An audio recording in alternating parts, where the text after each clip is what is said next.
is 5 o'clock? What's the implication of 5 o'clock? It says it's 5 o'clock somewhere back there. What's 5 o'clock? What's the implication of that? Okay, on the wall over here. So it's 5 o'clock somewhere. It comes from the old adage of you shouldn't drink until after 5. So most people don't know this. I love this.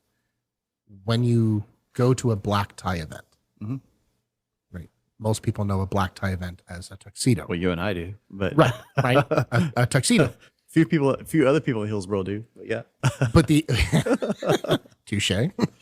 But a tuxedo is not a dinner jacket, right? So tuxedos are not actually formal, and that I'm going to sound so freaking pretentious. You're making me precocious right now. Like let me just stick my pinky out. I tell you this. So elitist. So a tuxedo is a after 5 jacket. So you would wear a suit, and then after 5 you would put on a tuxedo, also known as an after 5 wear, and that was for cocktail parties. Everything else. We're the only country in the world that eats dinner at like 5, 6 o'clock. Nobody else does that. That's aperitif. That's cocktail hour. So that's literally why they call it happy hour. It comes from cocktail hour. And then you would go to your dinner jacket, which has tails. Evenings. I do think it's funny though, because like so many times people associate drinking in general with overconsumption. And I like, have you ever met my doctor? What's his name? Dr. Jim. We'll just say that because I don't want to put his name out there. But, is this going to go on the show? We're recording. I know you're recording. I just figured. Just in case we ever clip any of this. Yeah. This might be the one day looking back content, be like, this is where it started. I think I did at your birthday party. The time we went to that German place. Yes, Dr. Jim. We're just I'm always just going to call him Dr. Jim or Doc, but that's what I call him, is Doc. So he texted me tonight. He's like, hey, do you have plans? And I'm like, I do. I'm working. I'm doing some stuff. He's like, cool. Tell me when you're done. I'll meet you at the cigar lounge. Like, my doc wants to go have a drink and a cigar with me. My point is it's like when your health professional is inviting you to go have a drink and a cigar. Granted, I'm sure you can find another health professional that says, oh, that's terrible for you. You should never do it. He and I had a very long talk one time. You know my background, coming out of fire department, emergency medical care. It's stressful. And I told him one day, I'm like, yeah, I should probably cut back on the drinking. And he's like, well, do you have a problem? And I was like, no, I mean, genuinely, I could go days without a drink. It's not like I need a drink. I was like, I could go days without a drink. I really enjoy at the end of the day, like unwinding. And he goes, why is that any different than any of the medication I would prescribe you for the same thing?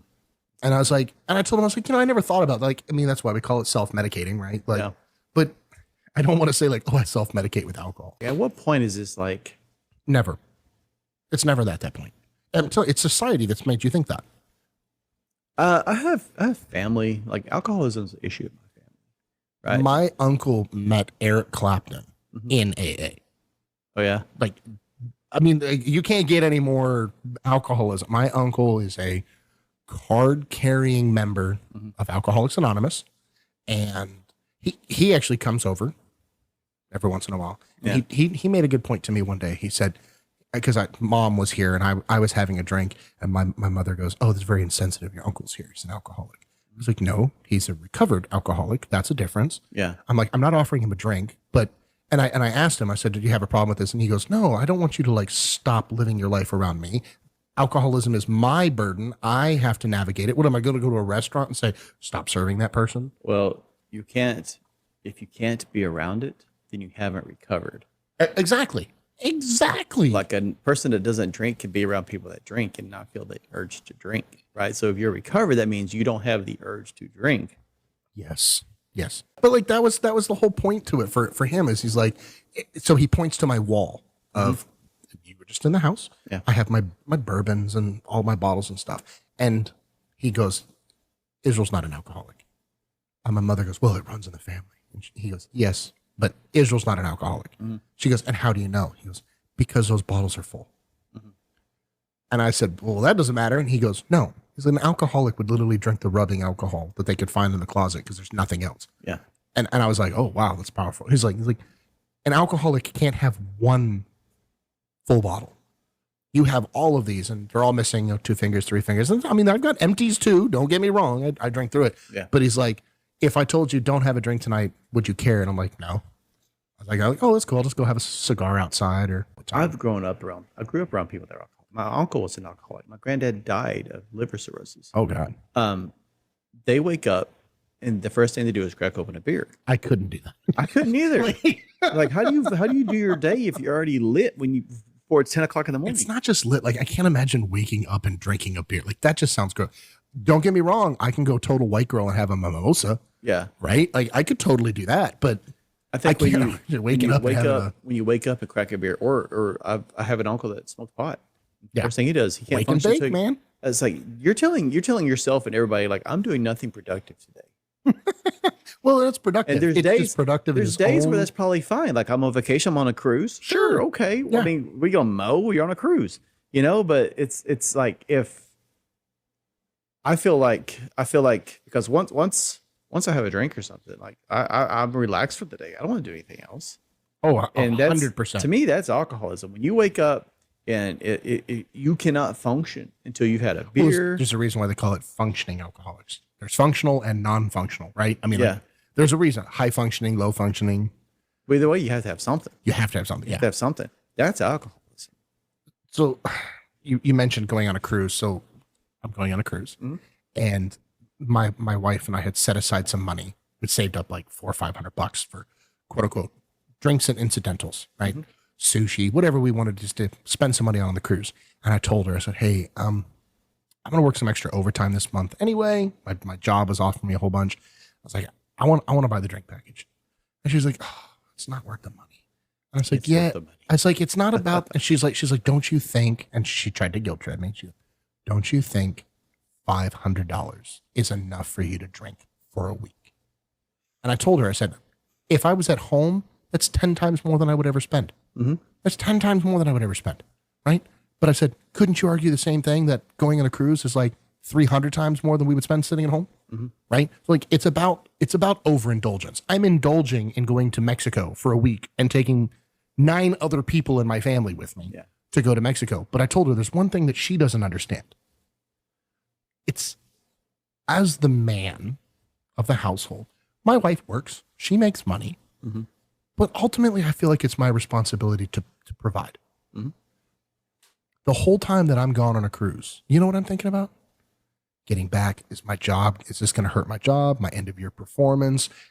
Is this going to maybe hurt which it's not. I have a great boss. I love my company and it's not. But those are the things that you think about. And then it's like, is there a bill I forgot about? Are we going to get home and have to eat ramen noodles after having this wonderful vacation? I don't want to sit at home the first weekend back from vacation and go, man, I shouldn't have spent X, Y, or Z on my vacation. Mm-hmm. Because now, whatever, it's not a light bill didn't get paid, but it's like, oh, the kids want to do this thing and I can't do it. Yeah. Versus, we were going to spend $500. We already put that money aside. The total drink package for her and I for the entire week for unlimited everything: coffee, tea, sparkling waters, bottled water, energy drinks, lattes, milkshakes, and alcoholic beverages. Right. So it's all of that. Mm-hmm. It's $850. I'm like, so you're telling me for $350, which I get, it sounds like a lot, but for $350, I can do the one thing that a man really wants to do on vacation: relax and not think about money. Exactly. Now I was going to say that, like, if you don't buy the package, then you're going to say, okay, I got $350 that I can spend, and then you're counting and you're worrying about that. It's like, can I really afford this? Do I really want this? Or you feel guilty because you spent $20 on something and you took 2 sips and didn't like it, and you're like, oh, like, I want to enjoy it because I spent $20. Yeah.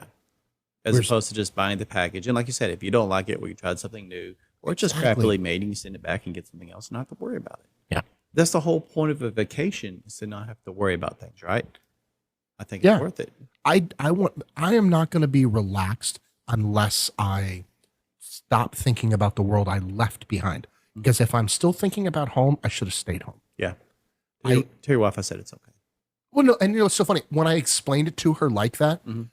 You know what she said? Let's get the drink package. Yeah, and because 100%, she's like, I didn't realize that you stress over that. And I said, I don't stress. It's just on my mind, and I don't want it to be on my mind. I bought a second camera to go on vacation this year. And she said, why do we need a second camera?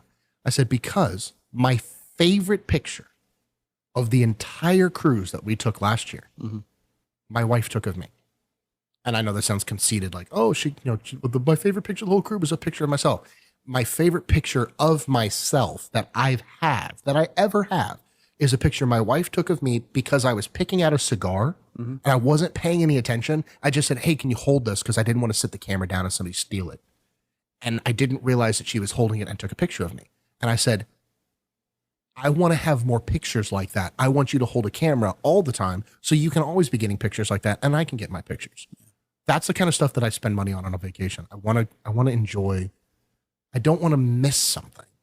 And I don't want to be thinking about anything other than what I'm enjoying in that moment. You said something that I think is pretty important. It's kind of unrelated. It was an off topic thing that you said, but I said a lot. Yeah, but you alluded to the fact that your wife doesn't know like how much you stress about things. Oh, and dude, that's it would crush them if they knew what we actually thought all the time. That's such a guy thing, right? Oh, 100%. And my wife's guilty of the same thing. I say guilty, but I catch myself stressing about things, and I don't talk about it.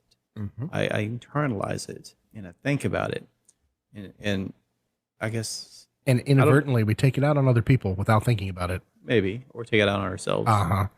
But because we do that, I think we're often accused of not worrying, right? Because we don't outwardly worry. I don't want my wife to know I'm worried. 100%.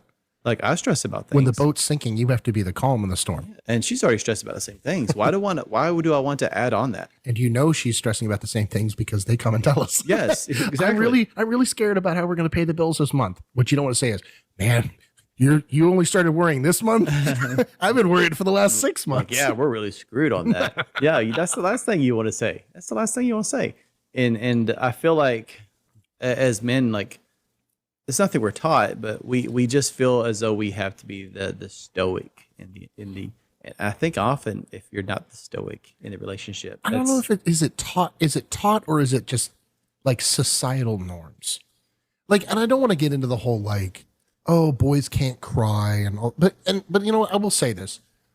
Maybe that's how I was raised. Okay, I'm from a small town in Texas. I grew up with 2 brothers. I grew up on a farm. We had chickens, pigs, goats, horse. I mean, like, obviously I didn't have like a city slicker life. That's what I'm getting at. Yeah. But, you know, you fell down, you skinned your knee. I grew up in the household that it wasn't like mom coddled you. Dad, both of them would be like, get up, dust yourself off. You're okay. I mean, if I got seriously hurt, obviously, right? But like, we did not go to the doctor. I can recall getting like seriously hurt to the point I probably should have gone to the doctor a couple times, and I never went to the doctor. And now, like, I came out of healthcare, and when my kids fall down, like, I know my son busted the top of his head open. Did I tell you the story? Aiden, he's now 6. When he was like 3 years old, he and his older brother, the roughhousing around, whatever, and they threw his head back, smacked the top of his head into his brother's open mouth. Tooth, scalp, pop, right? Wow. Knocks open like a 3/4 inch long gash in the top of his head. And of course, anything with the head, it was bleeding profusely. My wife begins hysterically freaking out, running through that. She actually put on 2 different shoes.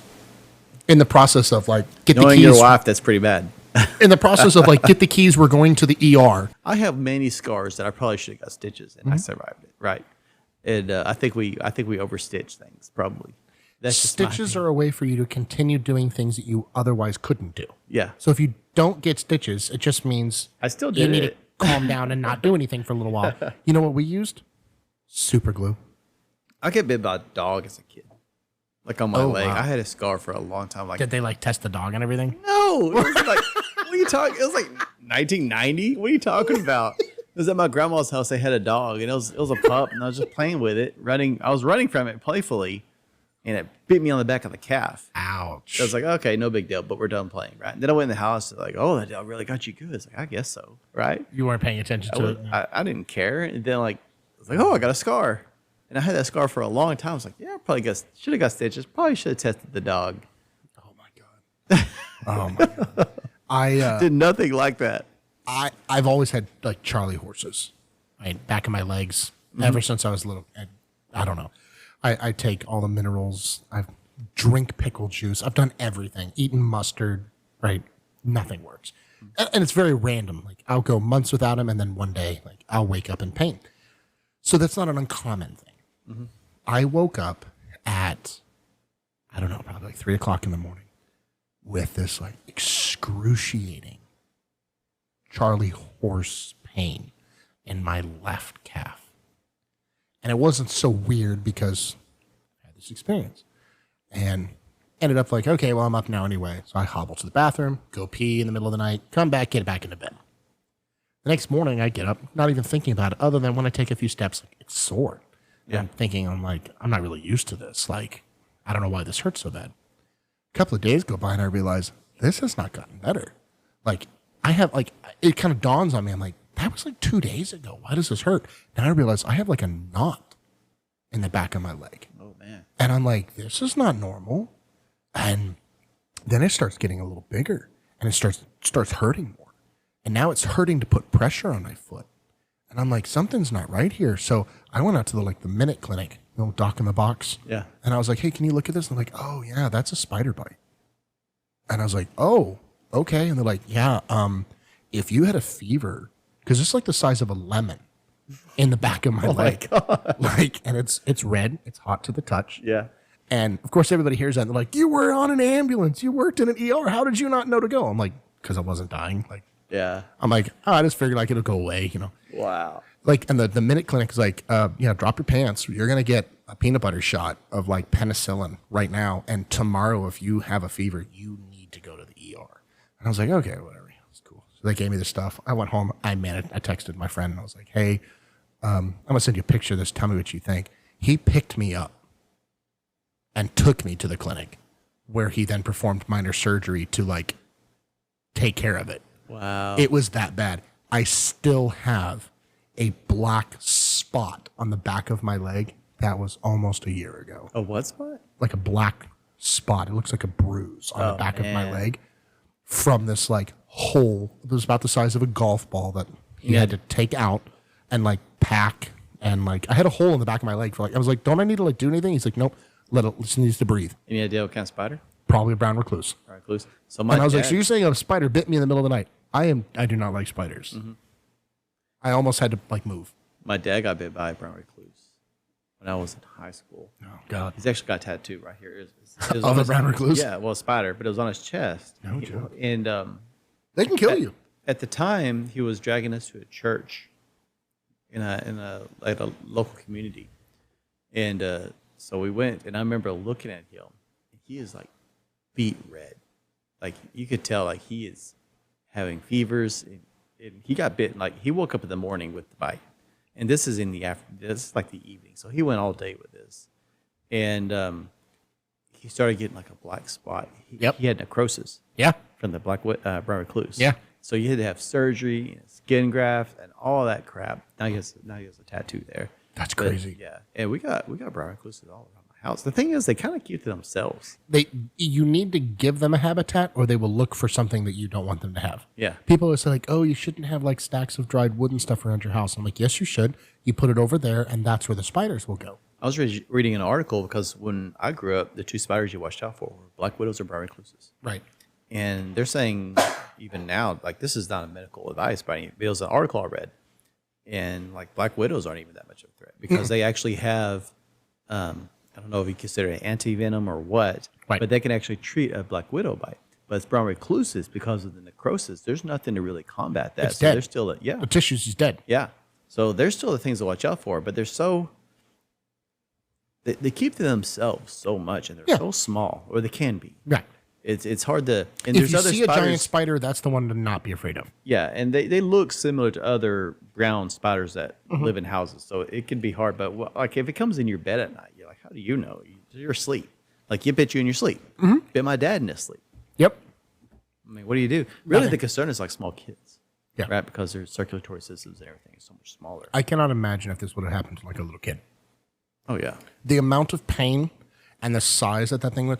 I'm a very like plucky comic relief guy. Like, it's probably a story for another day, but like when I was done having kids and I went to have, the procedure done, I was cracking jokes the whole time with the doctor, having a great time. Like I was having a fun time. That's nuts. Well played. Like I was having a great time. So when I went in for this and they were like, yeah, we're just gonna lance the back of your leg and then, we're gonna do it. I'm not gonna go graphic, but we're gonna do the thing to take care of it. I was like, okay, cool. And he's like, hey, I'm gonna give you a shot just to numb you up. And I was like, cool. Not gonna lie, that hurt. That shot is not fun. I've had stitches before on little things, and I've had the guy tell me like, do you want the shot or not? And I was like, why? He's like, because sometimes the shot hurts worse than the stitches. So I've had it both ways. I will agree the shot hurts worse than the stitches. I thought he was like taking my leg off.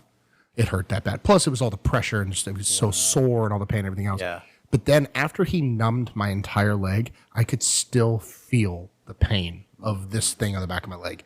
And I can't imagine a kid having gone through that. I joked with him after. I was like, next time, just tell me, like, can you just like smack me in the back of the head with something first? Because like I don't want to be awake for that. The only time I really like to be numbed is like for dental work. Yeah. I don't like people drilling and picking and messing with my teeth. Like that's just a thing. I have to be unconscious for somebody to touch my eyes. Your eyes, really? I cannot. Wow. Like somebody like coming towards you with your finger, like they're moving toward. No. Yeah. Wow. I remember in the Air Force, like I had to have a lot of dental work to be, what's the term, battle ready or whatever, so you could actually deploy. I remember like sleeping. Like they didn't knock me out, but I'd just be sitting there and they're doing tooth work or dental work or whatever, and I'm just like, dude, I'm just gonna go to sleep. In the Army, they just pull your teeth. Do they? Yeah, they don't even care. They don't put fillings in or anything? No. The old joke.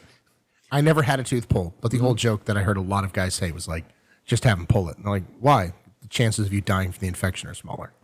Like, and I've never had to have that happen. But I know people that have had teeth pulled because they're like,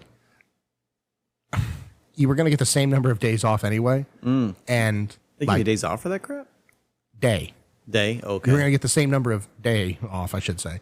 And they just pull your tooth and they're like, all right, cool, you're good. Go run tomorrow. And sometimes like the running with no tooth hurt less than like fillings and all the other stuff. But No, I was Air Force, man. They gave us fillings. We had all our crowns. teeth. When you were having your dental work, could you like watch cartoons on the ceiling? Did they have like little like noise canceling headphones? I will not comment on I've heard I've heard You're stories. baiting me, and I'm not going to comment on that. The first secret of Air Force dentistry is we do not speak about Air Force dentistry. We'll go in there and be like, "What? Would you like a scotch before we do your Oh surgery? my god! Is this chair comfortable?" Oh my god! No, it's nothing like that. Nothing like that. We did have some pretty nice lunches. So dining hall was pretty sweet. But I heard they don't give you a lot of time to eat. Like an hour.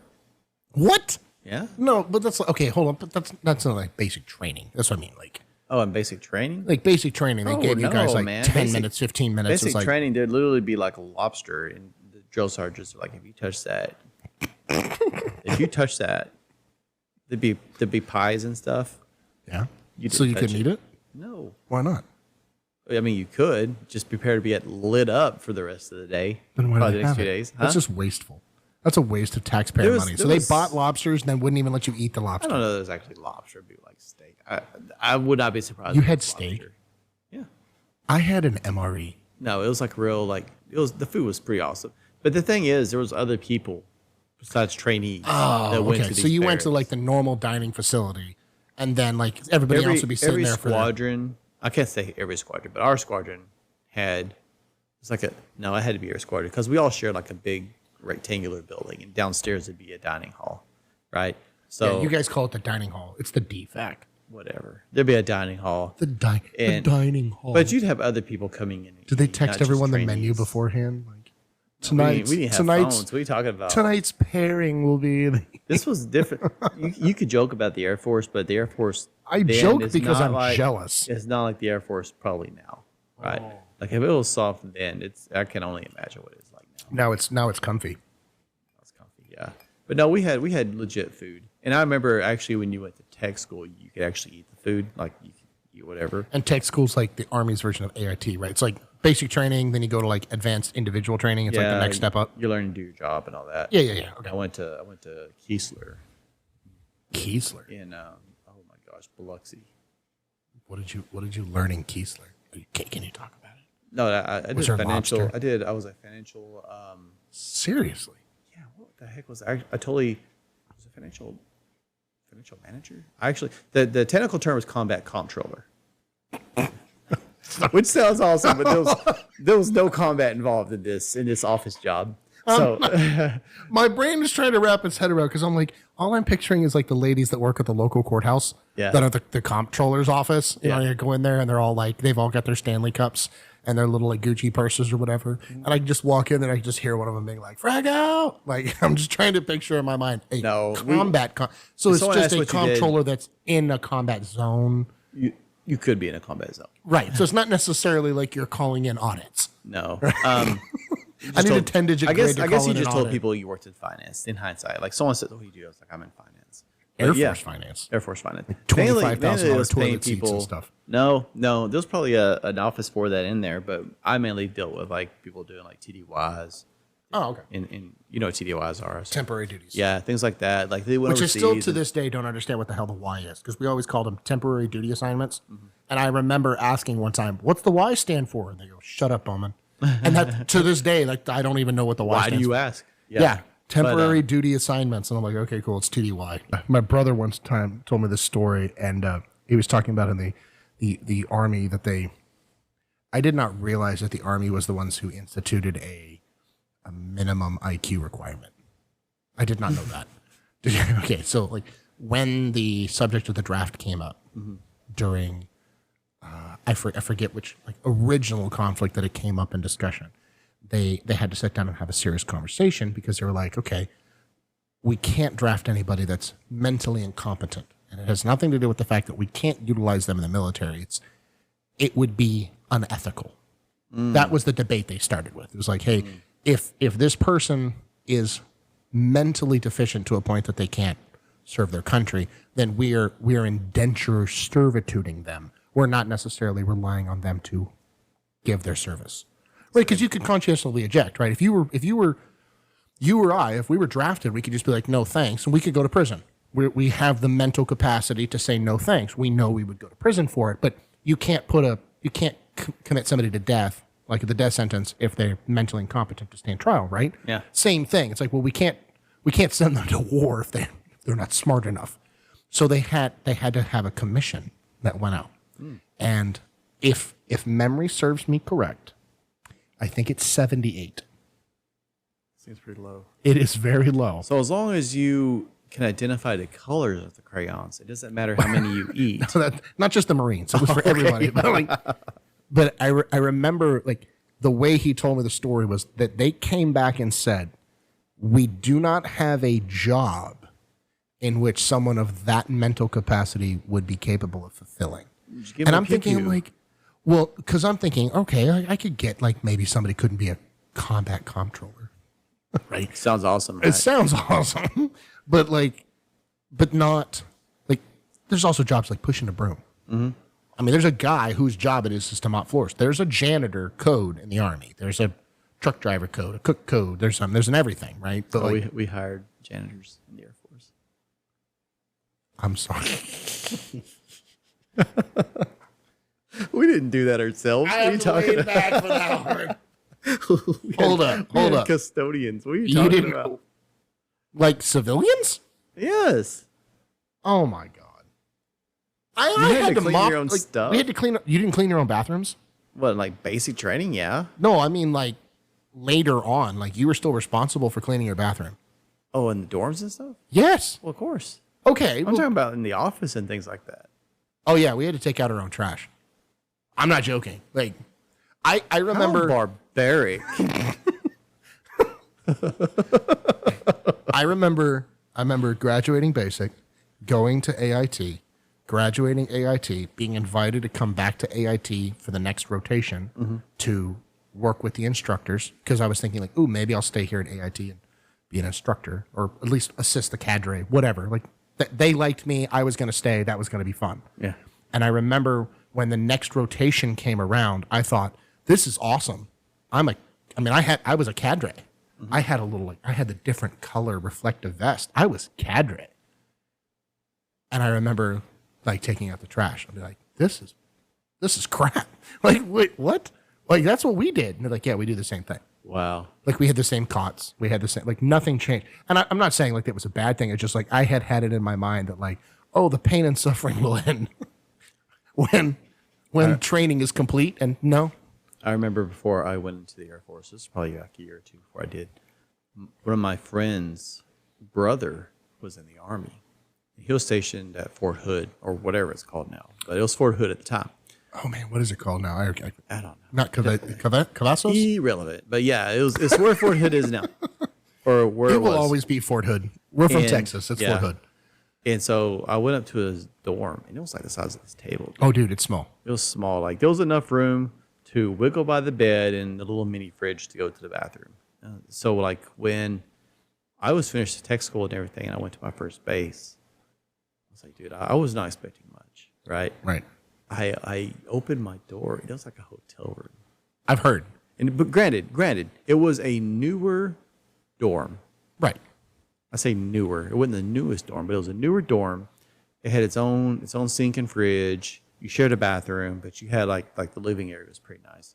I had friends. They had nicer dorms. They had like a shared kitchen and stuff like that. So it was pretty legit. But yeah, it was like a hotel room. And I kept thinking of the guy I knew that was in the Army. It's like, oh my God, this is the difference right here. We had a training mission weekend. I don't remember.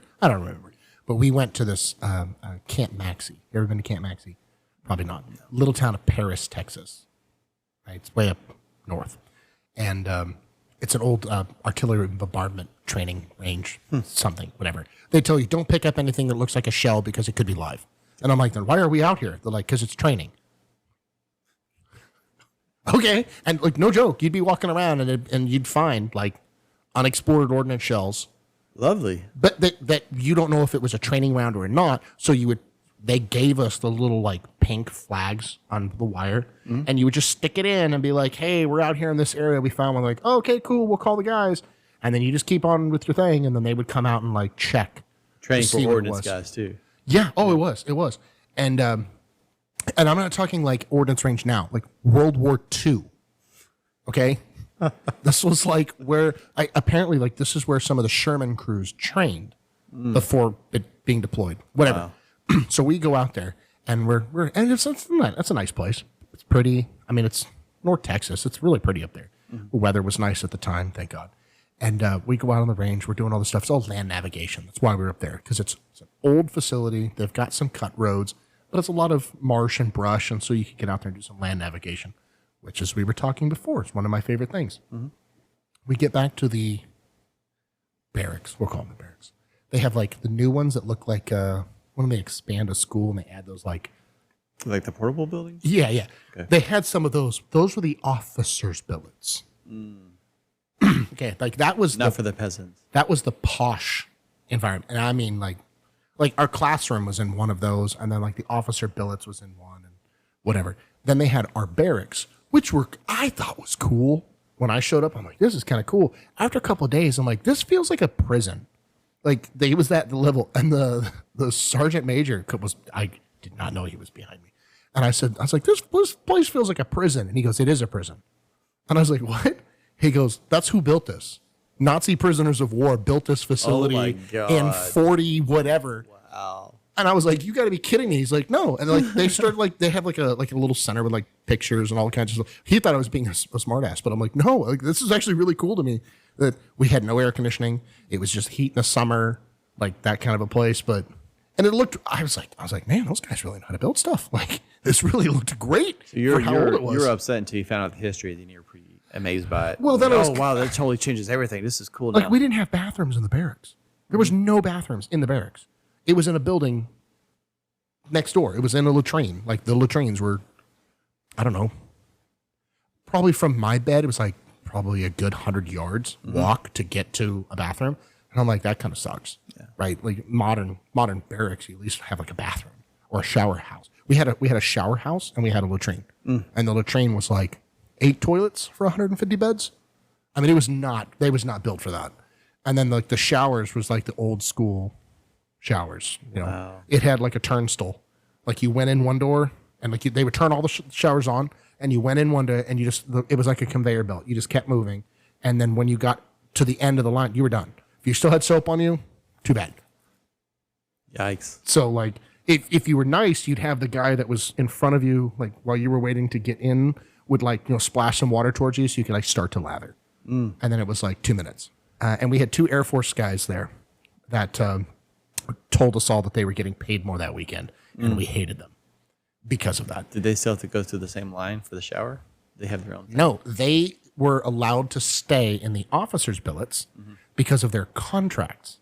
And they got paid extra that weekend. Apparently, anytime an Air Force person stays on an Army base, they get hazard pay. And I said, like, dude, I could see that. I was like, you got to be, no. It's from the trauma for having to deal with a bunch He of Army said it's guys. because every Army facility is considered substandard living conditions per their contract. And I said, you keep saying per your contract, per your contract. What do you mean per your contract? My contract doesn't, I mean, it says like what? 3 hots and a cot. Like that. I don't remember. Like, he's like, oh, no. And he whips it out on an app. He has his contract on an app on his phone and starts zooming in. He's like, oh, right. Yeah, I have to have a common area with a TV. We have to have internet access. We have to have 1 bathroom per 2 people. I guess like they had like Jack and Jill facilities. Like it was like a bathroom. It sounds like between 2 rooms. like what I was talking about. Like Yeah. 2 guys, but we shared a bathroom. Yeah, it was like a Jack and Jill bathroom between 2 hotel rooms. Yeah. Like that's what he said. That's what he said they have to have. If they don't have that, then it's substandard living conditions. Wow. And I was like, oh. Yeah, it sounds barbaric, man. It was in that moment that I realized You went to the wrong I place. went. Yeah, it was no longer referred to as the dark side of the Force. After that, I was like, no, that's the smart side. That's the smart side. That's my only regret is I didn't spend more time in there. Like, Same. I'd be looking at retirement probably. That was about 20 years ago, so yeah, I would be looking at retirement. What year did you get out? Oh gosh, dude, don't ask me. I was gonna say the same thing. Like I got out the month before Hurricane Harvey, and I only know I'd have to like go Google that because I was in the Guard here in Texas. I did nothing for almost 6 years. Yeah, I had a 4-year contract. So I want to say, I think I went in. Gosh, dude, I think I went in 2002 because it was after 9/11. Okay. I think I got out like 2006 ish. I don't remember though. See, and mine was In that almost. ballpark. So I got in about the time you got out because I got married the first time in 2006. 2006, I got married. 2007, I had my first kid. I want to say it was like 09, somewhere around there. I don't know. I have to. Dude, everything's a whirlwind. You know, it's so funny. These guys are like, I remember the date that I stepped on the little yellow footprints. And I'm like, dude, how do you do that? I don't know. Yeah.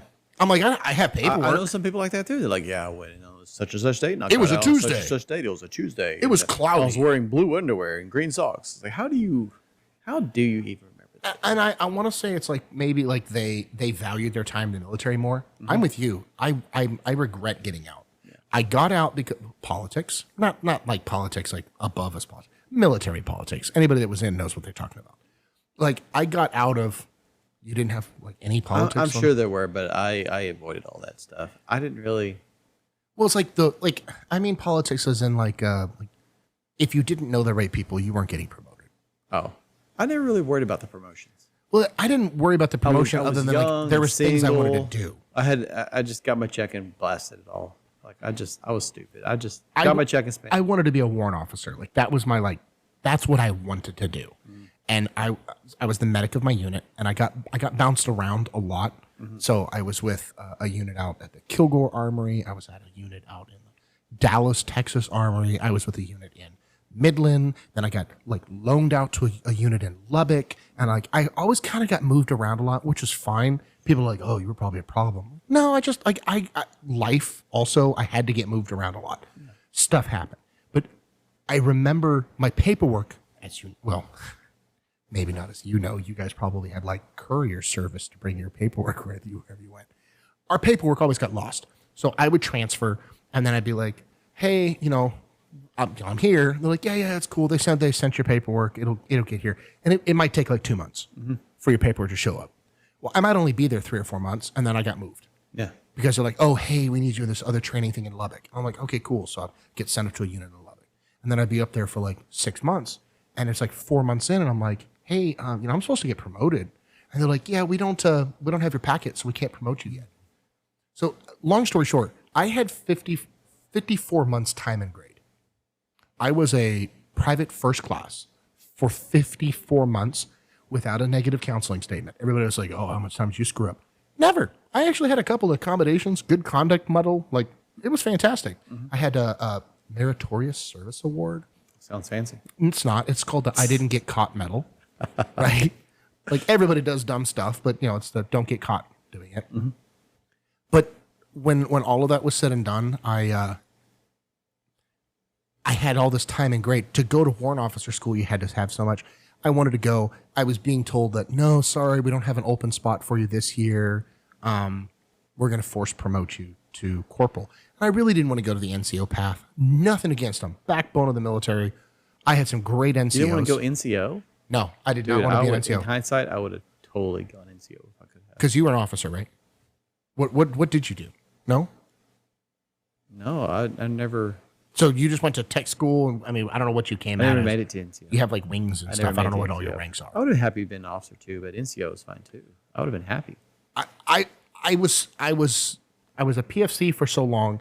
I finally got promoted to E4, which hands down greatest rank in the military. PFC is an E3 in E3. French. E3. First class, private first So class. you have fuzzy, right? E1, which is nothing. You're just nothing. Then E2 is private, and then E3 is One private bar, first class. one stripe, Yeah, one up, one down. and then 2 stripes is PFC. PFC is one up, one down. So you ours did is just all a little weird. funky little like blade thingy, right? Okay. And that's the PFC. 'cause Admiral And then you first- get your first little thing like this, and that makes you the private first class. Gotcha. And then all they do is they flip it like this. It goes upside down, and it turns into the sham shield. Got you. And then the sham shield's We the, didn't do the it like- E4. We keep it simple in there. But you had E4s. we had A1C, but it was an E3. But it was just 2 bars or 2 stripes. How are you gonna consider that? Right, It was, yeah. We didn't do like. Because you guys have extra stripes and like all the. Yeah, y'all are. No, we don't have extra stripes. Y'all have all the extra crap. What are you talking about? So We ours keep is it very just it's straightforward. 1 stripe for E1. Yeah. It's 2 stripes for. Well, not technically. Wait. It's 1 stripe for E2. Hold on. Does it start at E0? Is there an E0? It's so we call them fuzzies. I don't even Okay, know. yeah. Is it E1? It was basic. Private. Air Basic. Force is basic. E0 is basic. E1 is 1 stripe. Yeah. E2 is 2 stripes. It's A1C. Okay. Yeah, we don't know. E3 is 3 stripes. Which And PFC? then when you get into E4, What's the that's when you do mafia? the NCO. So No. staff sergeant, tech sergeant, master sergeant. So the Army has 2 E4s. There's 2 E4s. yeah, that's stupid. No. Here's why. Here's why. Why? No. There's a reason for this. There's a reason. So you have E4s, which are I want to go to tech schools. I want to be a subject matter expert. I want to go off into the officer corps. Dumb. It's dumb. You just call officer school, Tom? Yeah, you didn't get a separate bar. You just went to officer school. No. But there are guys that would spend a 20-year contract as a E4 specialist. Why? Here's why. Because they were SMEs. They were subject matter experts on whatever it was they were. Is that worth the pay? As an E4 well- for 20 years? Well, no, because those guys weren't that wasn't about the pay. Like they were a lot of guys. You're talking about Army. They got it. Yeah, Okay. they got in a lot of like commo positions or like aircraft maintenance, like the stuff that they were going to do their 20. They're going to get their retirement. Then they're going to go to the airline industries. And they're going to make money as a mechanic. Yeah, I guess I can see that. Motorcycle driving by. Yeah. No, I just don't get the whole. But I then I you remember, could I remember be looking an at. E4 corporal. Like that was the beginning of the NCO corps. So we had basically both, and that's why the E4 mafia exists in the Army. Like there are 2 different E4s. Yeah. People are like, oh, I'm an E4 corporal. I'm in the mafia. No, you're not. I remember looking at. It was like a chart, and it had different services, and it had the branches, like the ranks take. Right. In Air Force is like for non-commissioned, like straight line. Bloop. Yeah. And everything else branches off, and the branches have branches. And it's like, that is so dumb. Like, I'll talk to people that are like the Army or whatever, and they're like, yeah, it was such and such, like I don't even know, like, oh gosh. But they like give examples of the ranks. Like, I have no clue what that is. I have no clue what the equivalent of that is, because I did Air Force, and it might be different now. Who knows? But at the time, All of them it's are a so much straight line. Like, you go from E0 to, I don't even remember what that was, it E9? Like the senior master sergeant, it's a straight line. Like if you stay long enough and you know the right people and you don't mess up, 20 years you'll be a tech sergeant or a master sergeant or E9. It just depends on who you are, right? But like all these other branches have all the different offers. Like it's convoluted. I'm not dumb. It's easy to figure out. I'm sure. I just never did it, so why would I really care? I think it's for you. It's like I didn't know any of the other. I mean, in basic training, you had to look at like the stupid charts, and they were like, "This is a captain in the Navy. This is a captain in the Air Force. A captain in the Navy is a big deal. A captain in the Air Force is a pilot." And like, I mean, they went back and forth. Like, and not even a pilot necessarily. Whatever, right? Like they went back and forth, and like I remember thinking to myself, I'm like, why the hell don't we just have one thing? Yeah, a captain in the Air Force was a second lieutenant. A first lieutenant that spent enough time in service. Right. It didn't mean anything other than second, then first, then captain. That's versus if you were a captain, because you could, there was no captain like bars in the Navy. Really? No, there's no captain. The captain is the captain of the boat. There is no captain rank. Captain was the captain. Yeah, see? That makes sense. Yeah, there's no like captain, like lieutenant. So it is a big deal to be a captain in the Navy. It is a huge deal. Because you're captain of the ship. You're like a lieutenant colonel. Wow. Right. So to be the captain, whatever they call it, I'd have to Google all that stuff. But like, oh yeah, no, that's a big deal. So what's the admiral then? Like, it is a captain of multiple ships. Captain of the captain? Well, like it's because you're in a, you begin. This is not a military podcast, by the way. No, like you get into the you're in more like a managerial position. Gotcha. Because you oversee multiple. You're over people. And that's why I didn't ever want to go in the officer corps when I was in the military, because I wanted to be in the field. I wanted to be with my quote unquote. I wanted to be with my men. I guess it's not like that, but like I wanted to. I would have liked to have been an officer. I mean, I said NCOs of probably. I mean, I would have been NCO. But I would have had. You don't have warrant officers in the Air Force. No, that's what I was thinking about, warrant officers. See, that's what I wanted to do, because like those guys were so cool, man. Like I remember, to this day I can still remember my warrant officers. Like Warrant Officer Sheffield was one of the coolest people I ever met in my life, and because nobody really knew where he fit in. Like he would come sit with us, the privates, and have lunch with us. And I loved in the Army. You don't call them sir. Well, until they're like senior warrant officer, whatever. Is it my lord? It's Mister. Mister. It's Mister. And it was so cool because he'd come, or they'd be like, "Oh, just call me Chief. It's so much easier." You know, that's when you made Chief Warrant Officer. But it was like Mr. Benjamin, Mr. Sheffield. And I just remember, I don't know why, they always seemed like they were the nicest, most down-to-earth people. All of the officers shut up and listened to them because whatever they were teaching or talking about, they knew. Our comm guys were warrant officers, and they knew their stuff. Yeah, you just reminded me. So you got, thinking Air Force again, because I was like, that didn't seem right. So you got your master sergeants, which I guess are like hold on, let's see. I'm going to pull it up. Yeah, you got your master sergeants, and then you got your senior master sergeants. Again, this is not a military podcast, but we're looking this up because now we have chief master sergeants. Because I remember calling some, like we had one guy in the office who called him chief. So you got chief master sergeants. That's like the highest you can go as a non-commissioned officer. Yeah, pull that up for me. I'm gonna pull this up here. Air Force. Image. I'm gonna look it up by. It may have changed because that's been 20 years, but I doubt it because it's the military. Let's see if I can find it here. That's a terrible image. Let's see if I can open this image as a new tab. Oop. Oh, that's a terrible image. I'm enjoying this, by the way. This is good. This is a good conversation. Yeah, I'm having fun. Well, I'm like, that's the whole point of this. Was like, I think there's a lot of people today that don't have this, not in a bad way, but like they don't have just the ability to sit down and have a conversation with other people. Yeah. Maybe it's because they don't have the support group of friends, be it maybe they work remotely or they work away from people. I think it's really, really important for people to just be able to have a way of decompressing and hanging out with like some other normal people. Yeah. That's what this is.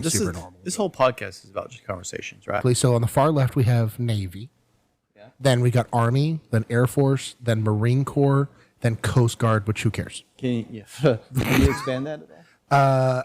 No. Okay. So yeah. So I can pull it up over here so I can see it a little bit bigger. All right, so E1 is called Seaman Recruit, Private, Airman Basic. Yeah. Okay.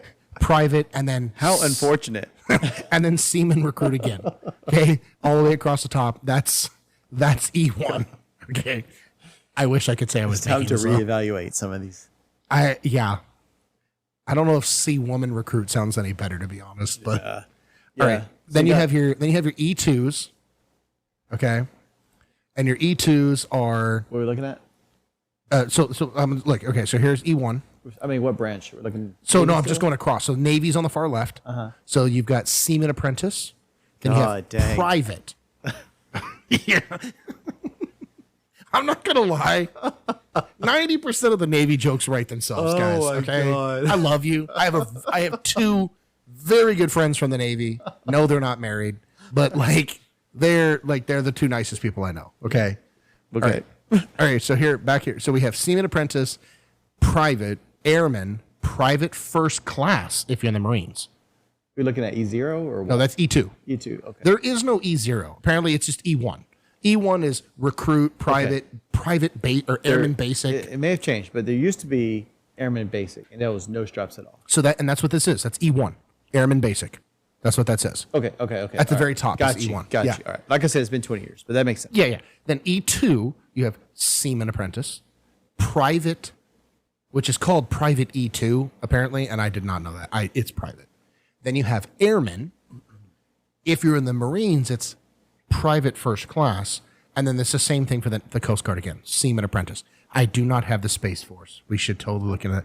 I'm not going to lie. Space Force to me I think it's super cool. I mean, that's. I mean, yeah. I'd be down. I would sign up right now. Like if they drafted, I would be like, okay, I'm here for Space Force. Yeah, I don't even know if I'm smart enough, but I'll be the janitor. I'll be the custodial services for Air Force. That would. I feel as though if they're not like modeled after the stormtroopers, it's kind of a lost opportunity. I think they missed out on calling them Space Rangers. Space Rangers. I mean, they had to come up with something, but okay. So then then E3 is private first class. We're just gonna skip because we're gonna skip Navy. The seaman private first class, But there's so many jokes in there. airman first class. Yeah. And then you go into lance corporal, and then it's seaman again for the Coast Guard. Now, here is the greatest rank in the military is E4. It's petty officer third class. Then you have corporal and specialist, because they're both E4s in the Army. Senior airman, Yeah. corporal, and petty officer third class again for the Coast Guard. So what's going on down here? Because what is that? Okay, yeah. So then E5, that's when you get into, this is the official NCOs across the entire board. Corporal is considered as NCO in the Marines, and corporal is considered an NCO in the Army. The only thing is they have specialists, they're not NCOs.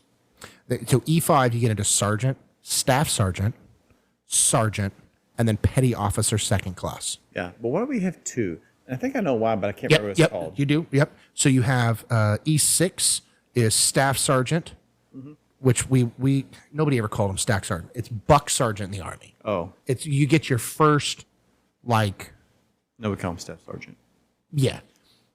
petty officer first class, staff sergeant, technical sergeant, and then you have the next one up is your E7s. These are the guys you don't screw with. My funny side note, I don't know why, looking at me. Funny side note, my E7 from AIT was the best man at Haley and I's wedding. Oh, really? Yeah, I thought he was going to kill me my entire time in the military. I thought he was going to kill me. It's never too late. And then he ended up being the best man at my wedding. So I'm going to look at the camera. I'm going to break for a moment here. If they hate you, they might actually love you. Keep that in mind. So anyways. All right. So then what you were talking about is the E7s. So that's sergeant first class, or as Hollywood calls it, first sergeant, which nobody says that. That's the lamest thing ever. It's not first sergeant. Anyways, you have master sergeant and first sergeant for the Air Force. Okay. So I think the reason I think the reason why they have two though is it's depending on if you're in a I could be wrong, but I think master sergeant is if you're over like a wing or a flight, and then first sergeant is more of like an administrative role. I could be completely wrong there. No, that sounds about right because I was. I think, or maybe I had that flip flop. And you're right. It is first sergeant, and he was a great guy, but he was kind of the liaison between the colonel and the. He's kind of like the first officer of the NCOs. That's the way I look at it. It's not first officer. That sounds right. Can't He's remember like the his right name. hand man. I love that dude. He was a great guy. Like we had so many great guys. Like when you serve in the military, like there's so many guys. Mine like, was you know, First Sergeant Lay. I can Yeah. still remember him. He was just the coolest guy ever. We He had- needed $20 or a ride home. That was the guy you call. can't remember the first guy's name, but the second sergeant that came through was Sergeant Curry. Sergeant Curry. If you're still alive, and I hope you are, and if you ever hear this,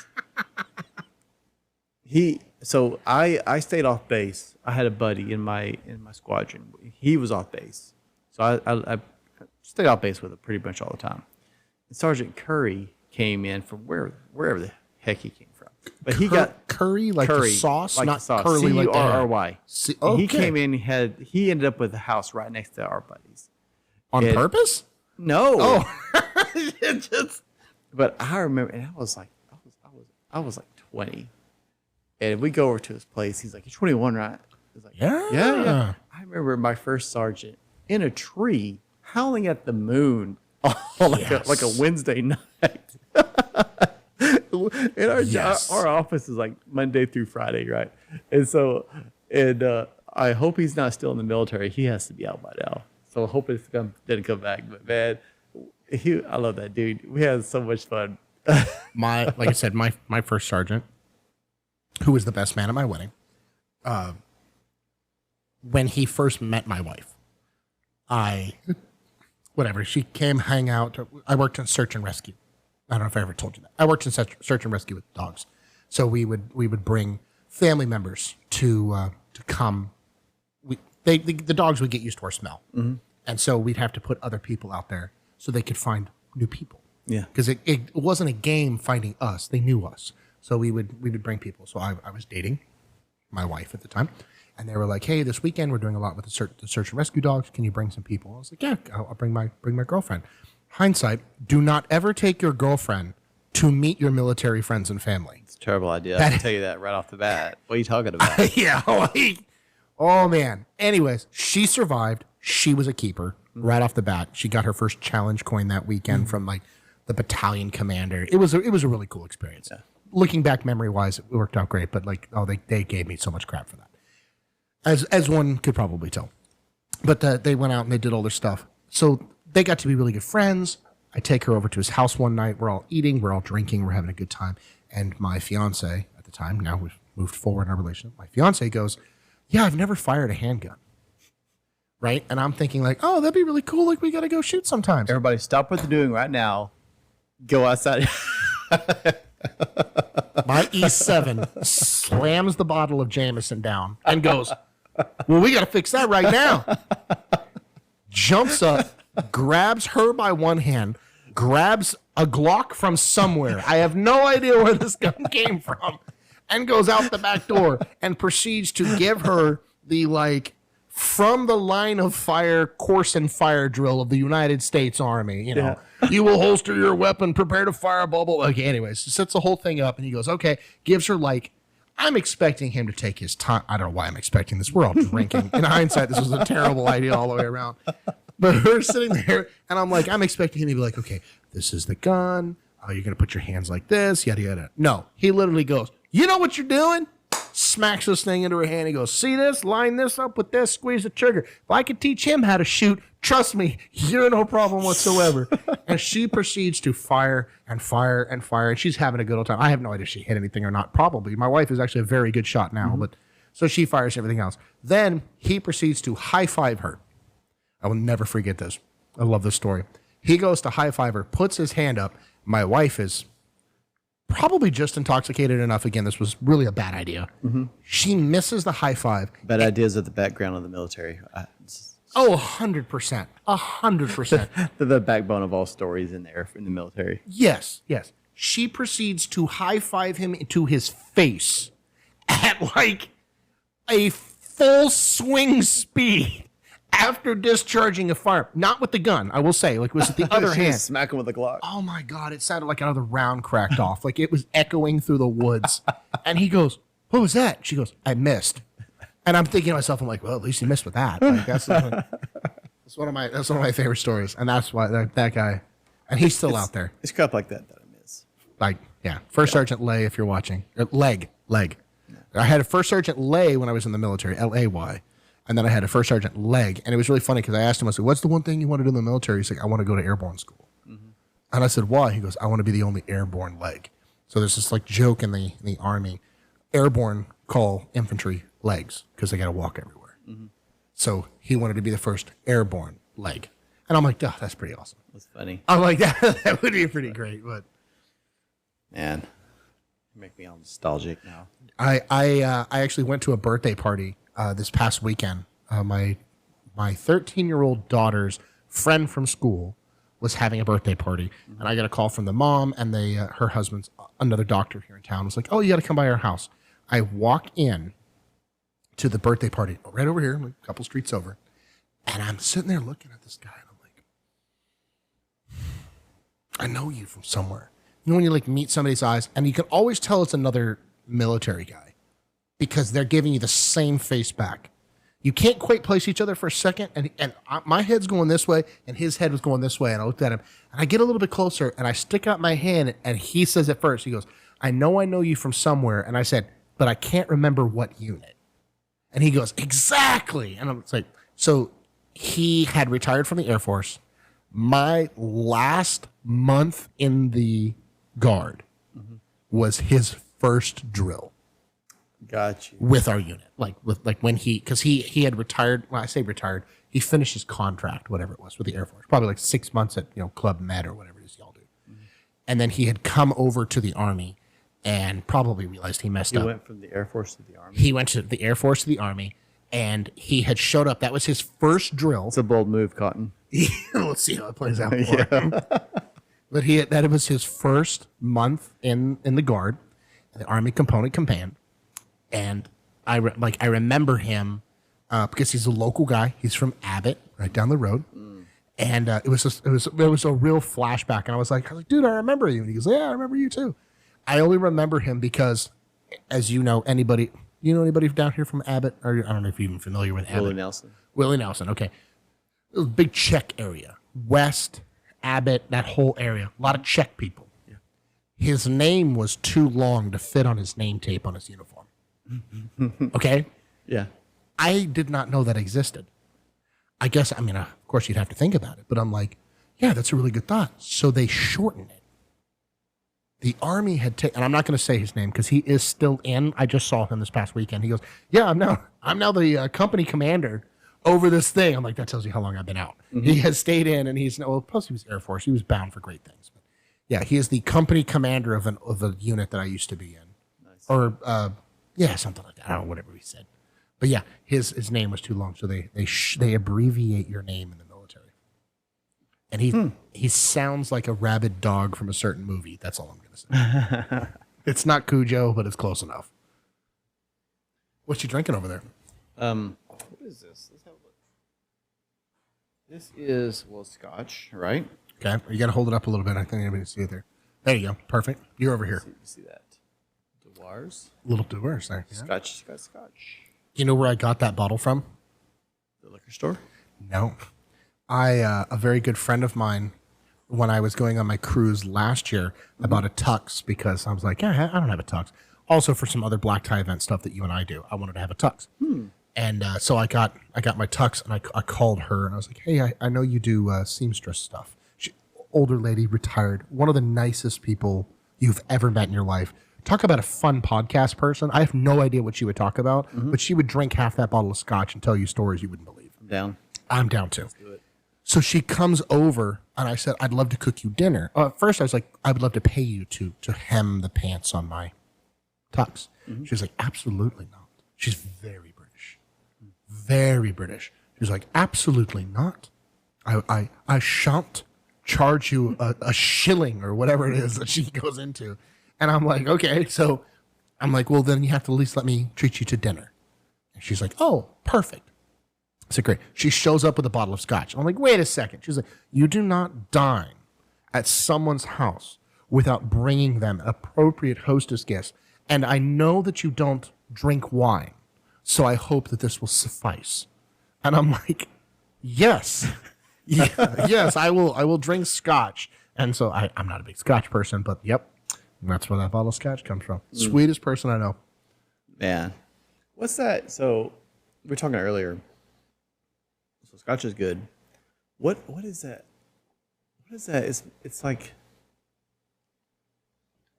wine, but it's not wine. It's not bourbon, is it? I'm trying to think of what that is. Brandy. Okay, wine and brandy. okay. Brandy's good too. I enjoy wait, wine and bourbon, very, very. Yeah. You know the story behind bourbon, like what or brandy. You know, like why brandy is even a thing. No, enlighten me. Enlighten me. Hold on, I'm refilling mine. It's only fair that I show that I'm drinking as well. I'm having some Evan & Williams bottled in bond. That's one of my go-tos. It's inexpensive and it gets the job done, just like me. So, my little glass here. Yes. Oh wait, before it. Cheers. Oh, that's gonna sound nice. That does sound. That's gonna sound great That's later. a little reverb. So, okay, wine is it's not good forever, as everybody knows. When wine starts to go bad, you have to do something with it. Mm-hmm. So they would redistill it.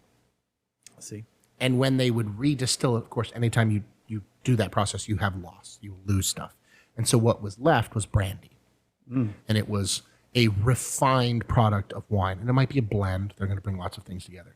Not true today, before everybody comes out in the hate saying, like, that's not what brandy is. It's made from blah, blah. Okay, great. I'm talking about originally. When the French would have bottles, when they would have barrels of wine that would start to go bad, they would redistill it. Well, not redistill it. They would distill it the first time because it was brewed wine, fermented. Yeah. Then they would distill it, and they would make brandy. It was safe to drink again, and it tasted good again. Great. It was more condensed. What do you do when brandy goes bad? Don't let it go bad, I guess. No, because it all goes bad eventually. What do you do? You distill it again. But to what? Cognac. Cognac? Really? So literally, dude, cognac tastes nothing like wine. Exactly. Well, because it's the distillate of a distillate of wine. So now, again, not today. We're not talking about today. If you go buy a bottle of cognac, you're not getting bad wine that turned bad brandy that's now bad cognac. But yes, that is the history of why it was a thing. It was, they didn't want to waste it, so they would, but because of all those processes and all of that handling and all of that, that's why only the rich people could afford cognac. So what do you do when you have bad cognac? I have no idea. That's a very good question. What's next? If it's gone bad by then, I guess it just wasn't good to start with. It's no, yeah, we shouldn't go there anymore. Well, I bought cognac one time, like, again, when I was in the military. I had money and I just experimented with a lot of things. You went and bought a bottle of Hennessy. Don't say you bought cognac. You bought Hennessy. It was probably Hennessy, yeah. Honestly, if you put a gun to my head, I couldn't tell you another brand of cognac. Like, I'd be like, I don't know. I'm pretty sure it's 20 years ago, but I'm pretty sure it was Hennessy. I'm not. My brother bought me a bottle of brandy when I bought the house, and I remember it's still in there. That's like 4 years ago, and I remember my wife being like, "What's that?" And I'm like, "I have no idea," because I've never had brandy before. But I'm like, that was very sentimental. That was a nice gift. Yeah. And I put it in my like decanter, and I'm like, looks so pretty. It's a beautiful color. I will say that brandy is gorgeous looking. Yeah. I can't stand it. Really? Oh, it's so gross. I don't think it's bad. I think it just depends on just like anything else. I'm sure it's probably like that flavor, that style, whatever. But oh, it was bad. Yeah. And I'm like, so I used to text him all the time when I first bought the house like 4 years ago. I'm like, come over, we'll drink. Like, because I'm like, he's gonna notice that this bottle's not disappearing because I'm not drinking it. I think your taste changes over time because I remember somebody got me.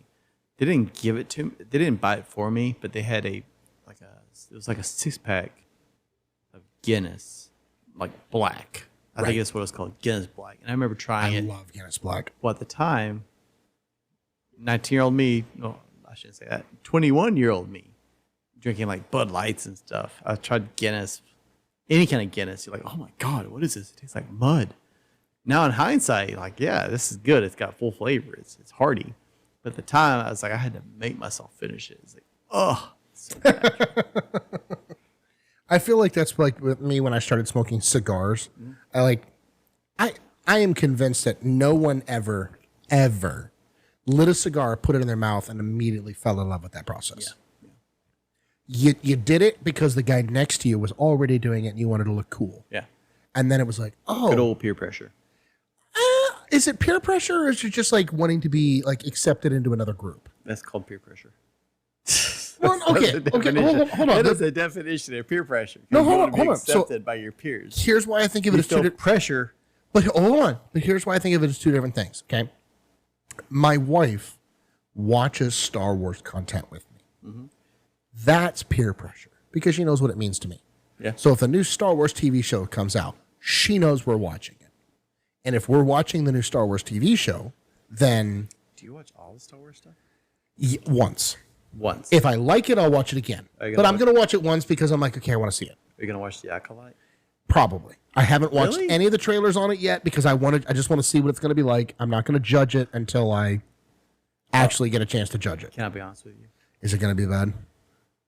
I still haven't watched. Just their Star Wars. I love Star Wars.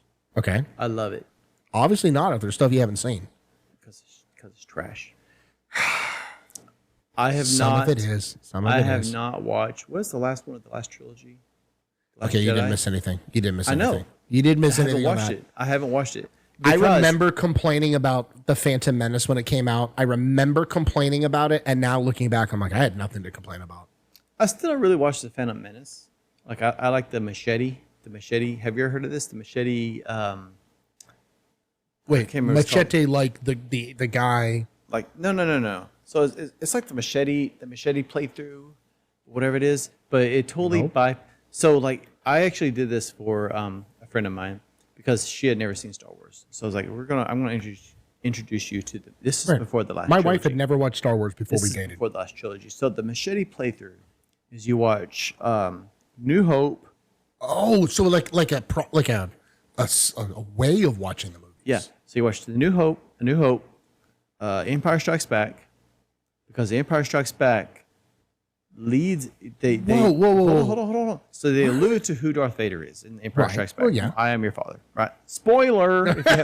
But I am your father. And then you go straight into Attack of the Clones What? and Revenge of the Sith, and then you watch Return of the Jedi.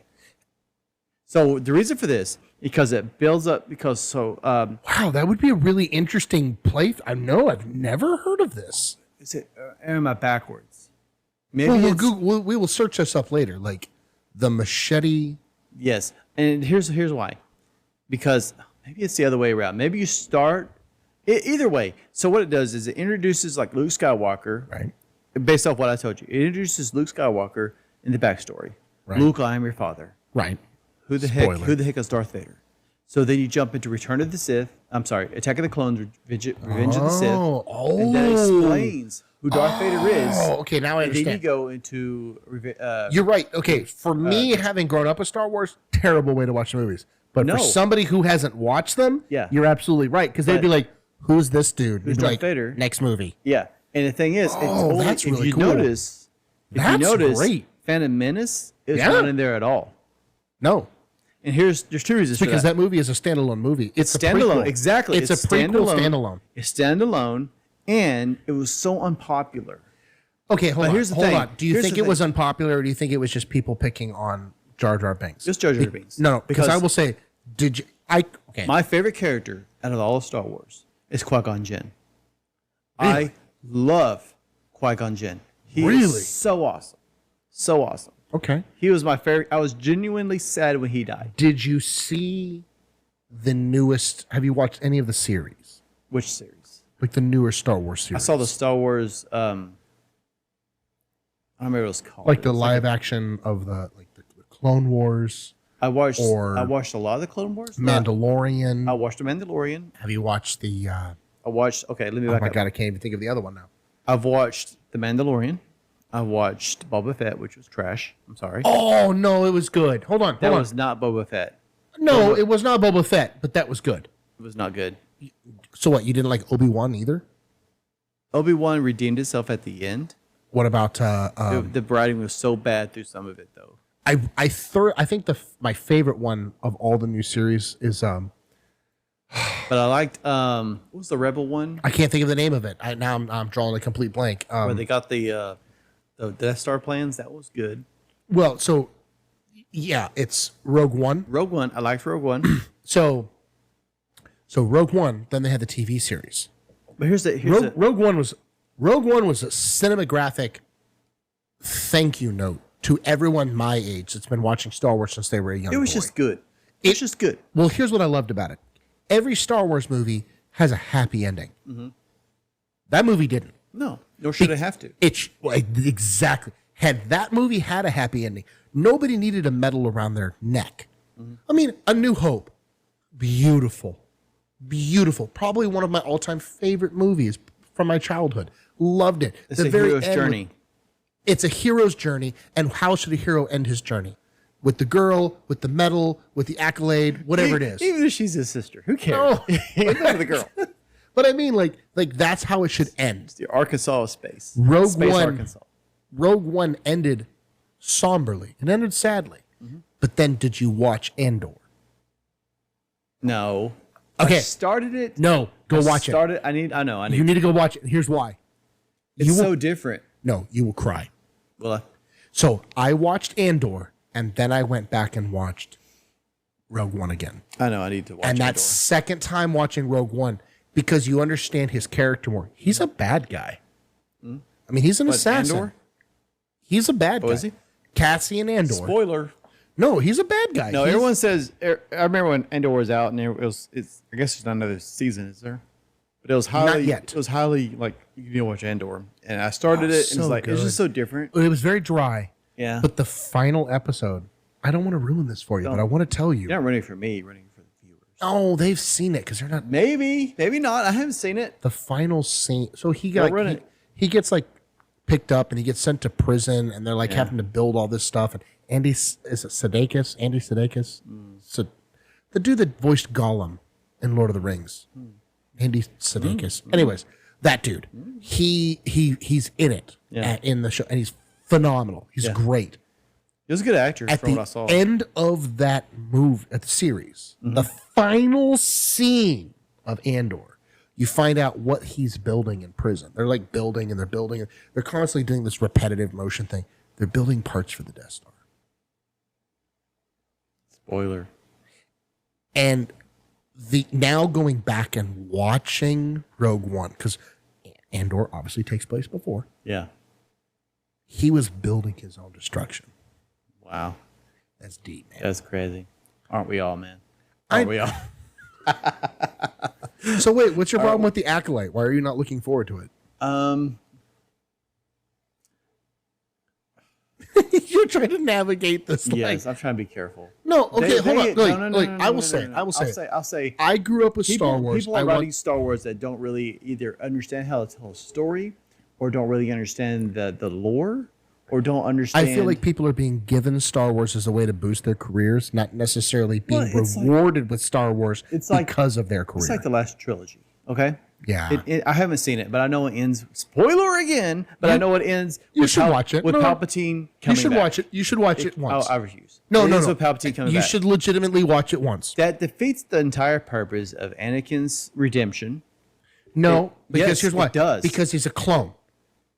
I don't care. I don't care. It defeats the purpose of Anakin's redemption, his sacrifice, and everything. You spend an entire 6 movies on Anakin's rise and downfall and redemption. That's a good point. That is a character arc, and you're saying, well, that his arc was pointless. He was.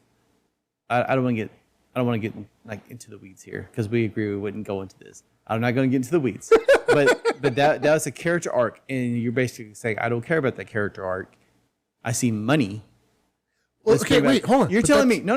But that's exactly what I just said. No, that's exactly. Stop it. I'm on a rant. You had an entire the Scotch is so hitting. between Return of the Jedi and Disney acquisition. You had what 30 years of good lore that was built up. That's not counting all of the I don't want to say fan base, but like all of the other canon stuff. Do you know you have all the books, you have all the extended universe. The extended universe. That's the only thing that pissed me off about Disney is that when they bought it, they said, no, that's not canon. Do you know why Ahsoka was so popular? Because they brought back Admiral Tonkin. The blue dude. That's not... Bro, what's you're his name? About to get your Star Wars card pulled. Dude, what's his name? You're talking about Admiral Thrawn. Thrawn. There we go. Not Tarkin. Stop. You're talking about that's why. You're talking about Grand Moff Tarkin. Whatever. That's in the first that's movie. Why. I don't know if you're qualified to talk about Star Wars. You know what? I feel like I'm qualified to say shut up.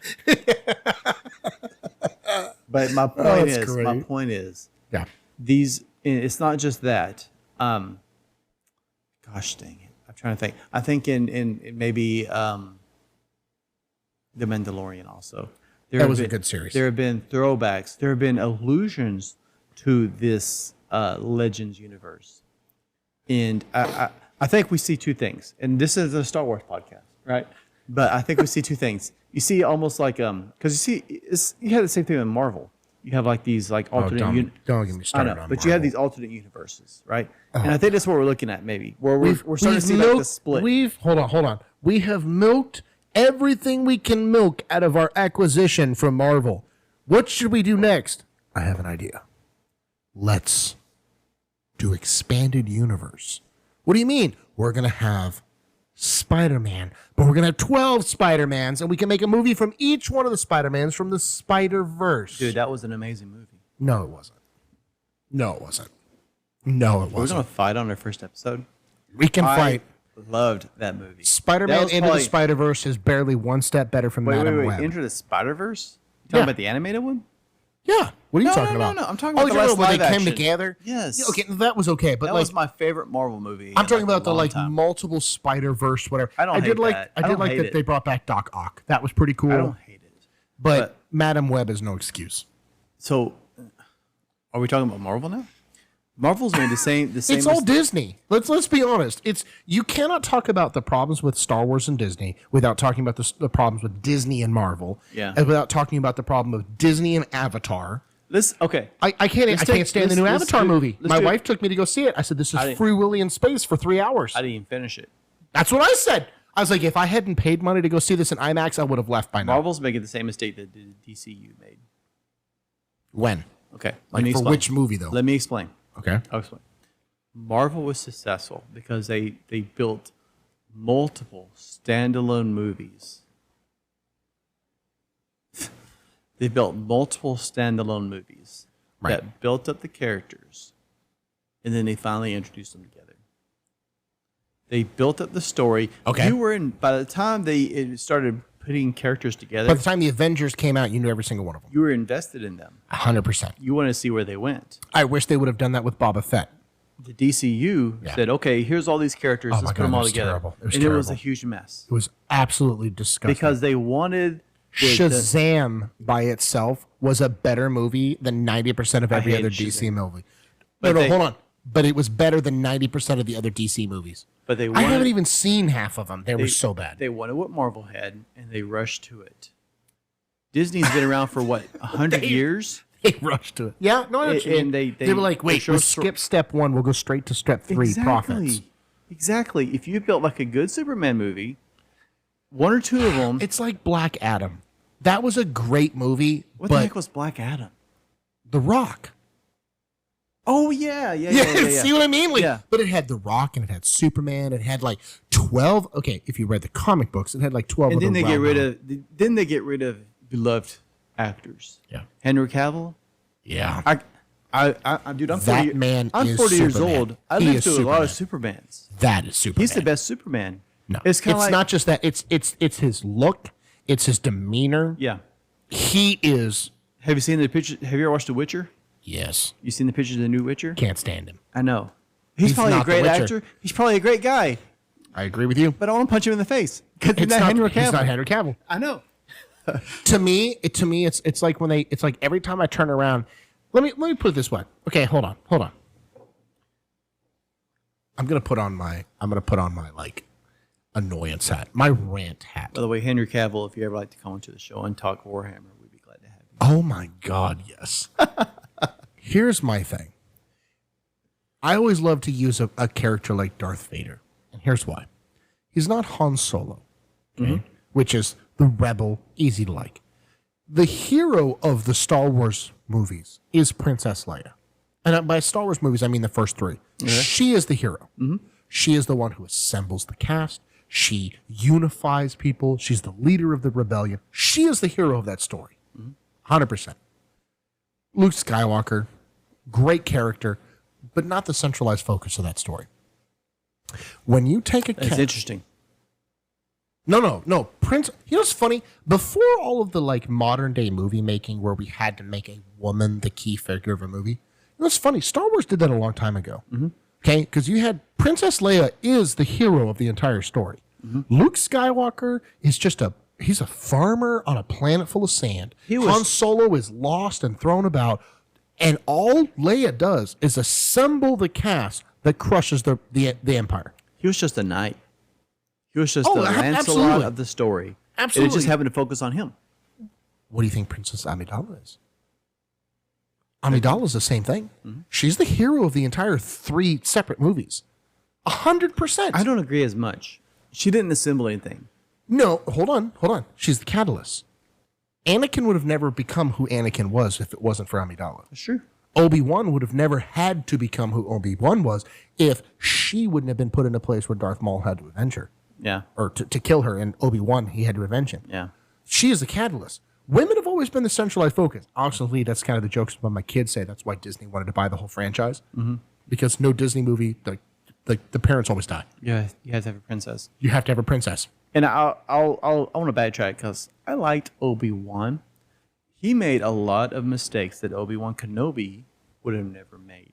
But granted, I will give you credit. Like he was out of the game for a while, right? Are you referring to like Ewan McGregor or the series Obi-Wan? But hold on, you're referring to he was out of the game. You mean Obi-Wan the character or Ewan McGregor the actor? The character. Like he was living in the cave. There's just several things where he does something stupid, and really honestly, it's for the sake of progressing the story. But Obi-Wan Kenobi, freaking General Obi-Wan Kenobi would never slip a name. Right. That's General Obi-Wan Kenobi. He killed Darth Maul. He fought Darth Maul twice and beat him. Yeah. He killed General Grievous. Twice. He fought the Chosen One twice and didn't let him win because he felt bad for him. No, he totally won the first battle. I think the reason why Obi-Wan let him live has nothing to do with Obi-Wan and everything to do with the fact that that's the prophecy. Can I be honest with you? Please. I think the first 6 movies are really about Obi-Wan Kenobi. No. They're about Obi-Wan. Dude, Obi-Wan Kenobi did he accomplish more than Anakin? He's a B character. He dies in the first movie. And it depends on how you watch it.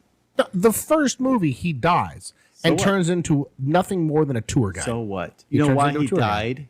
Because he was so OP that he would have stolen the show. Nope. Dude, Obi-Wan Kenobi beat Darth Maul twice. And then he gave up fighting Anakin the second time? Why? The third time. Okay, yeah, because Obi-Wan, he's like, you know what? I'm tired of fighting this guy. That was an amazing fight sequence in the Obi-Wan series. I did like that. I did in the granted. The only first scene better than that was in Ahsoka. This is the first time they ever really played on lights like they did with the lightsabers. Yeah. But the blue versus red was very powerful. And that's why I say like it's the series, like you can look on TikTok. That's what they use. Yeah. It redeemed itself at the end. 100%. And granted, it was based entirely off a random, off-the-cuff line from New Hope. But it was awesome. The entire battle between Ahsoka and Anakin from the new series, I actually saw. Oh my god, I can't think of his name. The actor, Christensen. Oh yeah. Hayden Christensen. Yeah. I was like Anderson Christian. I couldn't think of his name. Hayden Christensen. He caught a lot of flack for his portrayal of Anakin in episode 2 and 3. Yeah, it wasn't popular at first. It was not popular. Same thing with Jar Jar Binks. And I love that they brought Ahmed Best back. Yeah, that's good for that scene. It's a powerful scene. But when they had the Ahsoka show come out and they brought him back, Star Wars Celebration, they showed him talking about that scene and everything else. The man was crying on stage. Like that is a big. So was Hayden.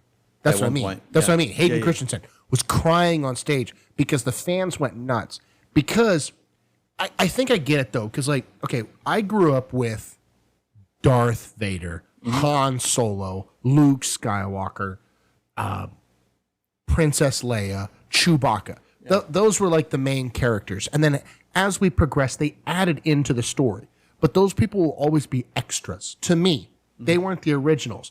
Versus the next generation, they grew up with those characters being the legacies. They weren't introduced to them. Yeah. So Hayden Christensen wasn't received by us because he was seen as like a replacement to Darth Vader. I think the Gen Xers, the next generation, the Gen Xers just and loved us, him. the millennials. Yeah, that's true. We were apprehensive. That's what I mean. That's right. Because we looked at him as a replacement to James Earl Jones. We're like, this isn't James Earl Jones. I didn't grow up watching him. What's but funny, then you see him take that role, and you're like, my God, that's Anakin Skywalker. What's funny about that? I'll just say to the younger generations, right? Gen Z, whatever, Gen something, Gen whatever. Yeah, I can't keep track of them. I have kids in all of them, and I don't know. The prequels are as far back to them as the original trilogy was to us. I know. So they're acceptant. We maybe so, but they're acceptant of that because they grew up with that. We didn't immediately accept them, but I think like the Clone Wars and all these other stuff, like we like okay, I can see this. Like we fell into it, but I agree. To be clear, I enjoy the expanded universe. I really wish, just to be clear, I really wish. Wait, we have to go for another cheers here. Here we go. Let's see if I can get it on one of these cameras here. No, I don't think it was a good soundbite. It was a good soundbite, if nothing else. Yeah. I'm open to it, right? I'm open to this stuff, but I really feel like we had this expanded, like how do you pronounce it? Like the Yuuzhan Oh yeah, this would have been such a the Grand Admiral Thrawn series, and then why reinvent the wheel? And we prove it's not perfect. Let me tell you why. Hold on. No. It's one word. It's one word. Money. Profits. You can still make profits. No. Because reinventing the wheel means risk. Doing the exact same thing again with slightly different profit margins means profit. It's not the same thing again. It's the exact same thing again. No. Every single thing that they've redid. The first episode of the trilogy was A New Hope, basically. That's what I mean. New crap. By the time they got to the third one, there was so. It's exactly the same thing. Oh, the bad guy gets redeemed. It's the bad guy being redeemed, turns good at the very end, turns on his master. It's the exact same movie. Rey has the same issue that Captain Marvel has. She's too OP. She's a Mary Sue. Mary Sue. A Mary Sue is the one that's just naturally amazing in everything they do. Here's the thing, and it's not because it's a female thing. No. Because I grew up watching Xena. Oh hell yeah! I don't care. I do not care if it's male or female. If I could ever get my wife to sit down long enough to watch that show without her just being like, I know why you like this. Xena the Warrior Princess was a thing. The only Xena is too 90s for anyone to watch. The only thing that topped Xena the Warrior Princess was Hercules. But yes, that was Hercules. But that was so good. But not just Xena. There's several other Kill Bill, for example. I couldn't stand that movie. Really? Dude, I would not Kill Bill. stand it. I honestly don't think I've seen them all. What is there, like Kill Bill Volume 12 now at this point? But it's so good. I don't care if the main character's female. I don't care. I don't either. Give me a legitimate reason on why. It's just like a male. I don't care. But give me a legitimate reason. George Lucas once said, you can have the hero be a female. But he said, quote, this is a George Lucas quote. Go Google this. George Lucas said, you can't just make a woman wear pants and call her the hero. I was like, ooh, that's good. He goes, Princess Leia is a princess. Queen Amidala is a queen. I did not put them in pants and make them solve the problems of the universe. Yeah. And I'm like, and then literally when Disney takes over the whole thing, they're like, Rey, pants. Yeah, no. I was like, oh. Well, that's where Rogue One was good. She wore the pants, but it was her character. It was her character. Because she wasn't ever trying to be something else. You can't just have a random girl that grew up an orphan in the desert, and all of a sudden she's amazing at everything she does, and she's beating a Sith Lord in the first episode. You can't do that. And that's why by the time they got to so many MacGuffins, you know what a MacGuffin is? Yes. It's just like random crap. For those that don't know, it's just random crap that leads to other random crap for the sake of progressing the plot. For profits. For profits. And that is the issue. I don't care what the sex is of the main character. Not a Star Wars podcast. This is becoming a Star Wars podcast. I don't care. It's the thing. Like, no, I love Star Wars. Yeah, I love Star Wars. too. I love it. But I think a lot of people, and it's true of multiple things. I know people that grew up reading like Iron Man comic books and everything else that are displeased with the way the movies have gone with Marvel and everything else and whatever. I think it's true of anything that people in our age group are very, very passionate because we don't look at it as a profit margin. Yeah. We don't look at it as like, oh, this is what our children are going to inherit as far as like entertainment goes. We look at it as this is our legacy. Yeah. We created these characters through our buying of the products, reading of the books, watching of the cartoons and everything else. And now to kind of see the direction that they head with it is kind of, if you build it, the profits will come. But you can't just throw it. I don't like that. If you can't just throw it at me. I don't dislike the character. It has to be good still. I don't dislike the actress of Rey. In fact, I think she's not a bad actress. Yeah. She's an attractive woman. But if you're just going to say, all of a sudden she's doing backflips over starships and doing all this extra crap, where's the character development? You mean Princess Leia being sucked out of a spaceship and surviving in space? Yes. You didn't appreciate the complete lack of canon in that here's scene? the thing. They had to diminish Luke Skywalker to make her better. Yep. When she was the hero of the original story. It's like you could have kept her there. They replaced Leia in the last 3 movies. Let's be honest. Leia was the hero, and then they replaced her with Luke, and then at the end was like, whoa, Luke's too OP. We have to get rid of Luke so Leia can shine. I'm like, Leia always shined through. She was the actual antagonist. And Luke is not OP if you compare him to like the Legends version of Luke. No. Like Luke was almost like a god by the time he got done. Yeah. Here's the thing. You could have paid homage to Luke Skywalker. He could have trained Rey. And there's nothing diminishing about that. Luke is a master. He's been studying. You could have left him on the island. That's fine. Yeah, that whole scene when she steps off of that thing and she goes, I bring you your lightsaber. What an amazing potential that scene. And he throws it away for plucky comic relief. I almost walked out. I remember that. I was like, I can't wait to see what happens after. It would have been like a Yoda and Luke moment. Like Can you imagine if Yoda had walked up to Luke and be like, do it over who shoulder. are you? And he goes, I'm here to find a Jedi Master named Yoda. Precious is. And throw it over his shoulder. And just got rid of it and be like, no, I'm not that guy. Then Star Wars would have died right there. Do you think it was... And when this happened in, what was that, episode 2? 1970 something? If you just threw it over his shoulder? Oh, yeah. So 77 was the first one. So that would have been like 82. 82. Yeah. No one would have, like, what is this? He didn't, no. That's not how you build a story. No. What you're doing... That's not how you build a legacy. You're throwing it over your shoulder. What you're doing is you're throwing all the last trilogy over your shoulder, saying none of that matters. You're throwing all the merchandise over your shoulder. Yeah. Luke's old lightsaber isn't cool anymore. You need to go purchase the new lightsaber at the gift shop. Yeah. I'm just saying, I was actually excited when Disney bought Star Wars because it had gotten kind of stagnant, right? Well, for the longest time, we grew up watching like Star Trek.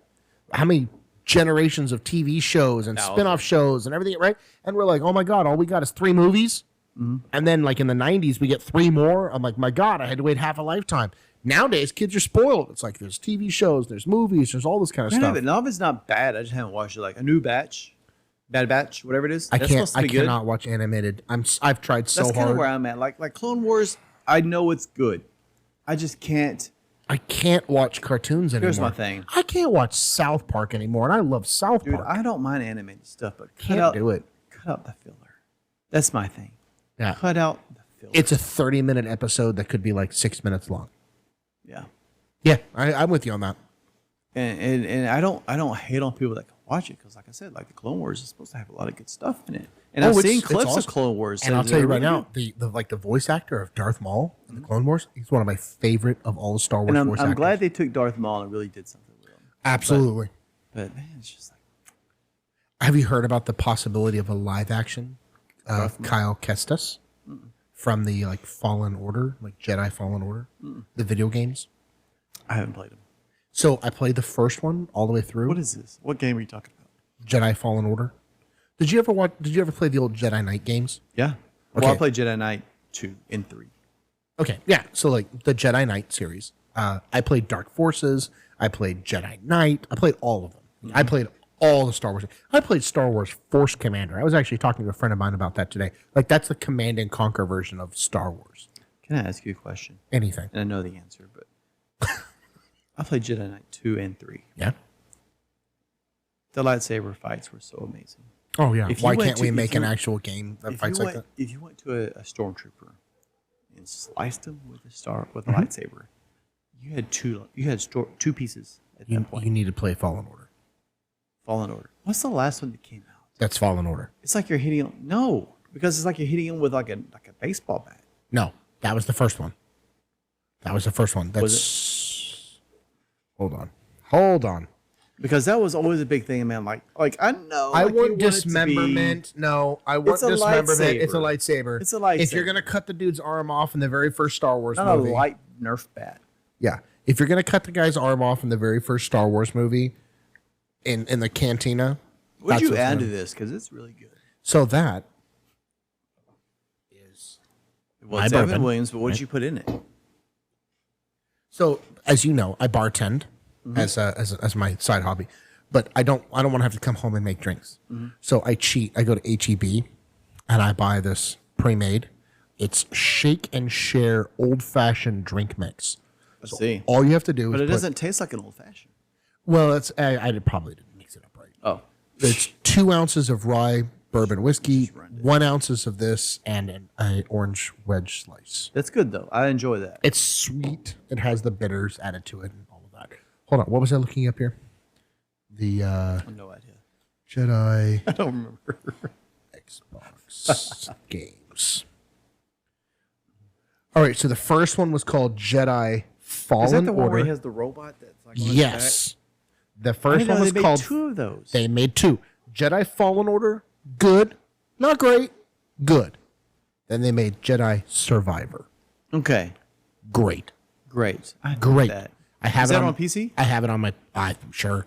I have it on my PS5. I actually have Fallen Order on the Xbox, just because I happened to get a copy, and I got Survivor on the PS5. Nice. And fantastic. Only downside to Survivor is it is an like open world. By the way, we're down to play games. If y'all want like games on this, Yeah.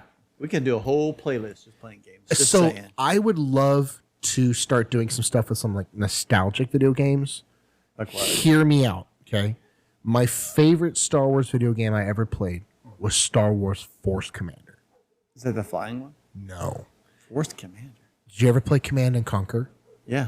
Real-time strategy? Well, I played Warcraft, but I'm familiar with Okay, Command yeah. and Conquer. Yeah, okay. It is a real-time strategy version of Star Wars. I never heard of that. No one ever did. It came out in like 2000, but it had... I have to see if I can... You know what's funny? You say that? Star Wars Jedi Knight 2, I never played the game through. Dev Mapall. It was a command. I remember it very well. You could use it to warp to any map and play anything. I never played through the entire game, and I modded it. You never played it all the way? All the way. Never played it. So this is the game. It was Command and Conquer. It was Command and Conquer for Star Wars. I guess it's not going to play. That's cool, though. I didn't know they did that. Oh, dude! So you played that? Yes, I played the crap out of that when I was younger. That was my game. If you want a really fun time, go Google Star Wars Force Commander like opening credits or whatever. I gotta find. I would always play Jedi Knight 2 and give myself all the powers, and I like force jump like super high, just force pull. Oh yeah. It was so broken by the time you got I played all the way back to like Dark Forces and everything. Like I played first one. All of those. Wow. I played my first Star Wars video game was X-Wing. Hold on. Way back when it was only in 2 colors, green and black. Wow. Wireframe. You're X-Wing. old, dude. No, I'm not old, but my dad played the old, like my dad had an old Tandy 100 computer. And so the games that he got, I'm going to find that. X-Wing. I'm going to show them a picture of this. Can I just say how fun this is? I'm enjoying this. I'm having a blast. This not X-Wing. That looks hideous. That is not at all what it was. Did you ever play the Nintendo 64 version of Star Wars? Rogue Squadron? No, not Rogue Squadron. What was it called? Oh my gosh. I did play Rogue Squadron. You played that? Yes. I love that game. I can't remember what this was like. It was like the original Nintendo 64. Let me pull it up real quick. I am going to find this. This is going to be the greatest thing you have never seen. Nintendo 64 Star Wars. What was this called? I played it so Shadows of the Empire? Shadows of the Empire. Yeah, I was like, wait a second. I had my to think God. about it. I'm like, that's the one where you had to like, you had to jump like between the little moving trains and stuff. Yes. And yeah, I remember that game. I remember a Wampa Stompa that Yeah. you did. Oh my God, that unlocks some like core memory. Wampa Stompa, yes. Remember when you couldn't look it up, like you had to just find it in like your Nintendo Power magazine or Nintendo somebody Power. that No, knew it. that's exactly where I got that Dude, from. I had Nintendo Power for so long. I still have them. I only had it because of that. I had that in Game Pro. Like Game Pro and Nintendo Power was so awesome back in the day. I have to find this old. Like all of these are from the 90s, and the one I'm looking for predates all of this. Are you sure you're looking at the right name? Yeah, it's Star Wars X-Wing game, but it's like I'm gonna find it here. Do it. I'm not gonna Do be it able to now. find it. Somebody find it. Send it to me later. I can't find it. I don't know where it is. Nice. But yeah, that to me is like hands down my favorite. Yeah, but I grew up. I discovered Star Wars way late, like in high school, but I fell in love with it immediately. And the games. Star Wars especially. lets you become the person that you want to be in your own story. Yeah. Because there is a character in every single Star Wars movie that you can relate to. Did you ever play Star Wars Galaxies? Yes. You did? I did. Really? I actually today I was talking to a friend that I want to get into Empire at War, Did you know which that- is still out, and it was released in 2006. What's Empire at War? It's like a later version of like it's a real time strategy. Did you know Star Wars Galaxies still exist? I did not. I thought they had shut down the servers. They shut down the servers, but there's independent servers. Really? I actually, because I played it in early 2000s, Yeah. I had a Wookiee. Alabaka was his name. Of course you did. He danced. Was he putting himself through It college? was very disturbing. Oh my But his God. name was Alabaka. But I recently re-downloaded a game I used to play a long time ago, Ultima Online, Okay. and it was an MMO. And so I got to looking, and Star Wars Galaxy still exists, and you still have private servers, and there's some pretty big private servers. Yeah, because you had to like pay monthly to play before. Not on this. No, but like before. Yeah, before Yeah, I you- remember that because it was like that was like one of the first like pay to play games. Yeah. That I was like, oh, this was never gonna last. Yeah, no, it's been around for a while. That's before that. crazy. But it's just I remember how slow it was, so I never really got back into it. Plus, like, Do you know what I downloaded literally this week? You're gonna judge me because I've What? never played What? this. I'm gonna show your face when I say this. RuneScape. Oh, I downloaded it like 6 months ago. What are you talking about? I had never played it. The old one or the new one? I guess the new one. The new one. I did. I I, don't know. downloaded the new one. So I don't judge you. no. I I thought you were gonna judge me because I said I've never played it. No. Oh, because you're no. I had never played. A friend of mine was like, dude, you should play this with me. And I was like, oh, I don't really have the time. I'm kind of busy. He's like, dude, it's a mobile game. When RuneScape I was first like, came out. I'm sorry, what? He's like, you can play this on your cell phone with us. When RuneScape first came out, I was playing Ultima Online, Okay. which didn't look beautiful. Still didn't look beautiful. The graphics haven't changed. I don't think I ever played It's it. pixels. Pixels. Okay. Like But 16-bit? Like we're talking like Mario here? Yeah, 8-bit? yeah. Okay. Something like that. RuneScape was like polygons. It looked like crap. Like And I remember- Asteroid. And I remember trying it as like a teenager, like 19, 20. Like, this game is like crap. So Right. I never really gave it like any of the love it just probably deserved. Right. Right. So I don't judge you. But I tried the new one about a year ago. And it's kind of like some paywalls. I didn't really feel like it was fun, but I didn't really feel like paying the money. I wanted to play Empire at War only because my favorite TV series of all time is Stargate. Stargate SG-1, Stargate Atlantis, Stargate Universe, and fingers crossed Amazon is looking at relaunching the series. We'll see how it goes. Yeah. But my favorite TV series is Stargate. There is a mod for Empires at War. What's that? What the hell is Empires at War? It's a real-time strategy. It's Command and Conquer for Star Wars. Oh, I got you. But, Okay. It makes it in the Stargate universe. I enjoy Stargate. All of the units are Stargate units. All of the ships are because they have different factions. Dude, Stargate went through so many phases.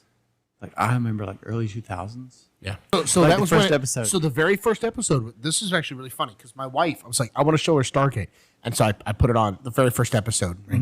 And she goes, "You can't show the kids this." I was like, "No, it's only the first episode." So when they released it onto Netflix, did you see that it had a mature audience only? No, Right? just watched it. Man. Because of the first episode. Hold on. That's because the first pilot episode was for Stars. Cable. Stars. Stars. HBO. Stars, Skinamax, whatever. Yeah. That was who originally ordered it. And then they said, nah, we're not going to pursue this. But then Sci-Fi said, hey, we'll pick up the series after the pilot. So the pilot had nudity because they were like, well, we're going to put this on Skinamax at 2 a.m. Yeah.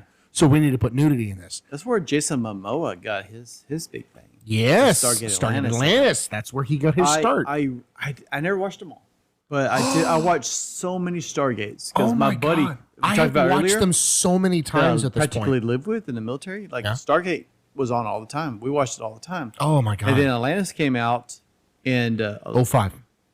05. Oh, yeah, We're doing like a spin-off. Did you watch Universe? Is that what it was? So good. Was it? It was so good. Oh, I it was like so Stargate. good. I like the idea. Did you watch Battlestar Galactica? Nope. That's it. Podcast is over. Go home. Okay. One day, hold on, no. inevitably. I just rewatched it this week. All of it? Oh, yeah. Okay. Loser. No, I'm not.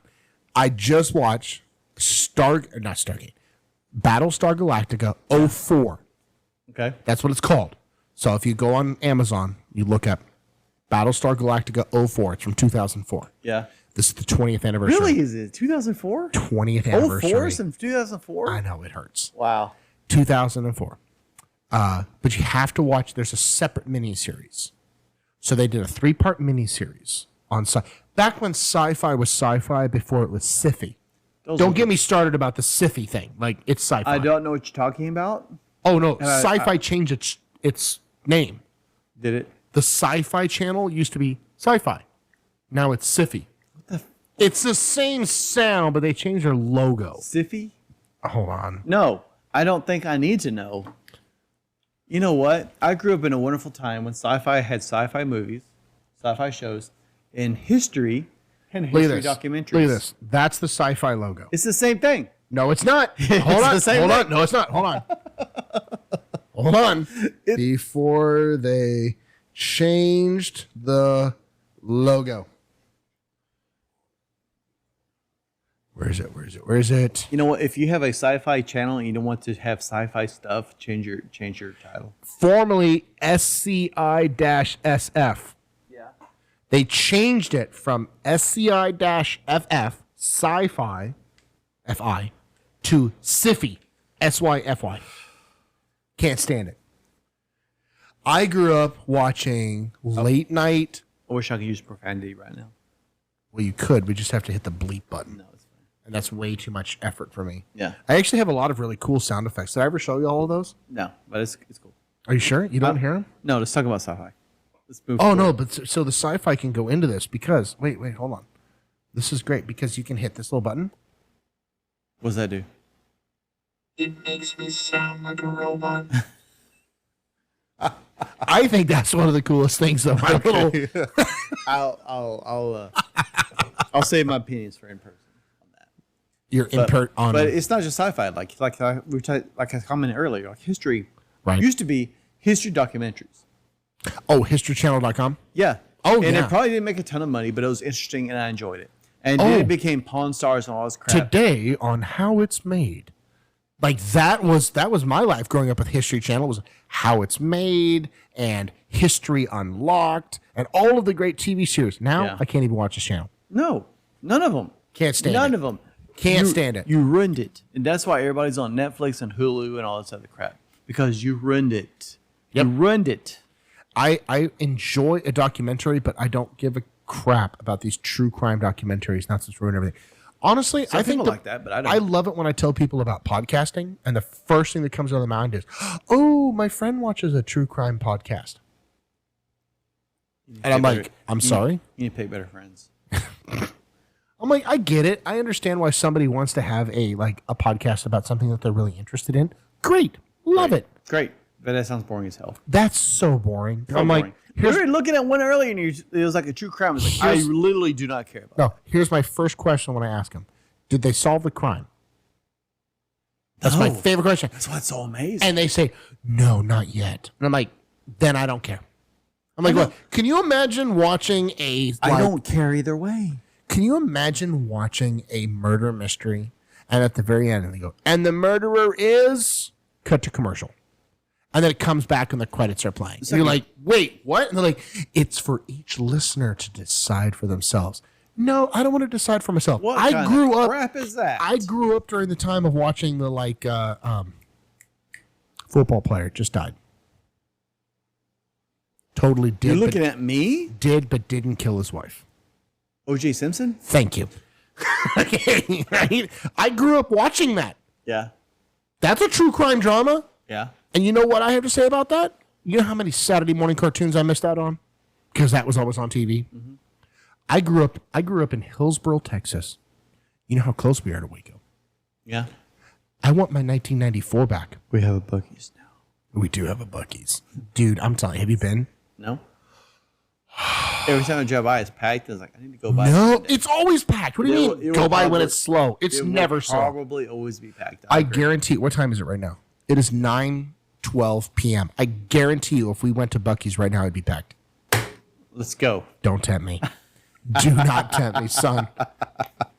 Have you? So you haven't had any of their food? Have you ever been to a Buc-ee's? Of course, I've been to Buc-ee's. Okay, I'm just checking that it wasn't like, wait, you looked off the side like, have I? Yeah, I've been to Buc-ee's. Oh my god. We used to take trips. We have to finish the podcast and go tell my wife, like, hey, you're driving us to Buc-ee's. Some of my coworkers, we used to go to San Antonio every year. Right. We stop at Buc-ee's in Temple. Oh, and yeah. we told one of my coworkers, we're going to the Buc-ee's Temple. I do it just to tick off our friend Justin. He's like, they built the temple, the Buc-ee's? He's like...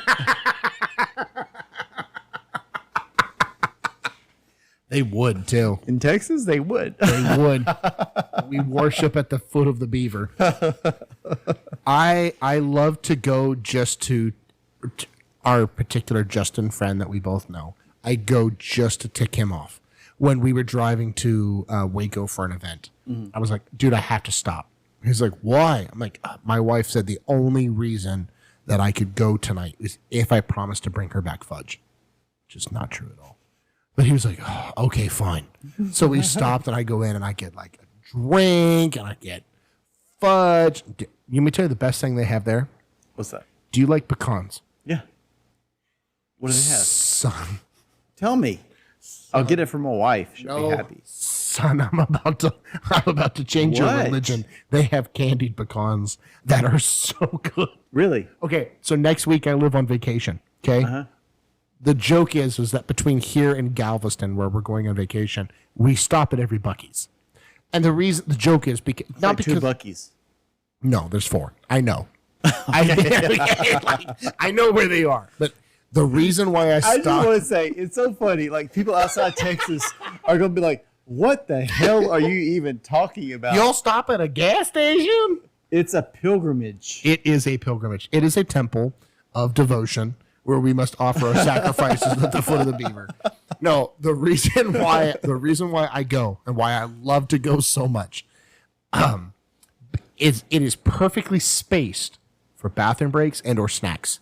So like this coming week, I'm driving to the coast. I'm driving my entire family. My mom has a school bus, as you know. Mm-hmm. I say it's a school bus. It's a big bus for people. We're driving all 10 people. We're driving to the coast. I'm driving. Yeah. So I make it as like I cannot drive for 4 hours straight. Like I gotta stop. It's perfect. So I stop. I spend like $50. You cannot leave Buc-ee's for less than $30. I don't want to understand. Anybody that's listening to this that hasn't watched, this is the viral clip that needs to go online. You cannot go to a Buc-ee's and spend less than $30. If you do, good for you. I haven't figured it out. If anyone's saying that's stupid, you haven't been to Buc-ee's. You haven't. Well, you haven't been to Buc-ee's. Buc-ee's. Well, ours. Buc-ee's is It's Mecca. it's so amazing. It's. They have My wife asked me what I wanted for Christmas. You know what I said? Go to Buc-ee's. little Buc-ee's. They have, And she's like, "You got to be kidding me!" Then this one opened up, and I took her in there, and she's like, "They have candles, they have pots and pans. it's they a have gas station. it's not a gas station. They have so much. They have like pit smokers and barbecue fire pits, and I have a chair. Did I tell you about it? Hold They on. have the cleanest bathrooms Well, that anywhere. too. Did I tell you about my chair? No. My wife and my son this year decided, he's 11, he decided he wanted to do baseball. Okay? Great. Love you, son. Go Sorry. for it. No, I love it. He loves it. He's doing great. It actually looks like they're going to make the playoffs. He's probably going to end up getting an award. Love him to death. good. I call him the walk-off king because I'm like, this guy, I tell him all the time, I'm like, don't swing. He's like, why? So you have a better chance of getting walked to first than you do of hitting the ball to first. He's going to do great. Yeah. When it comes to, hold on, I got to make sure I formulate my thought here.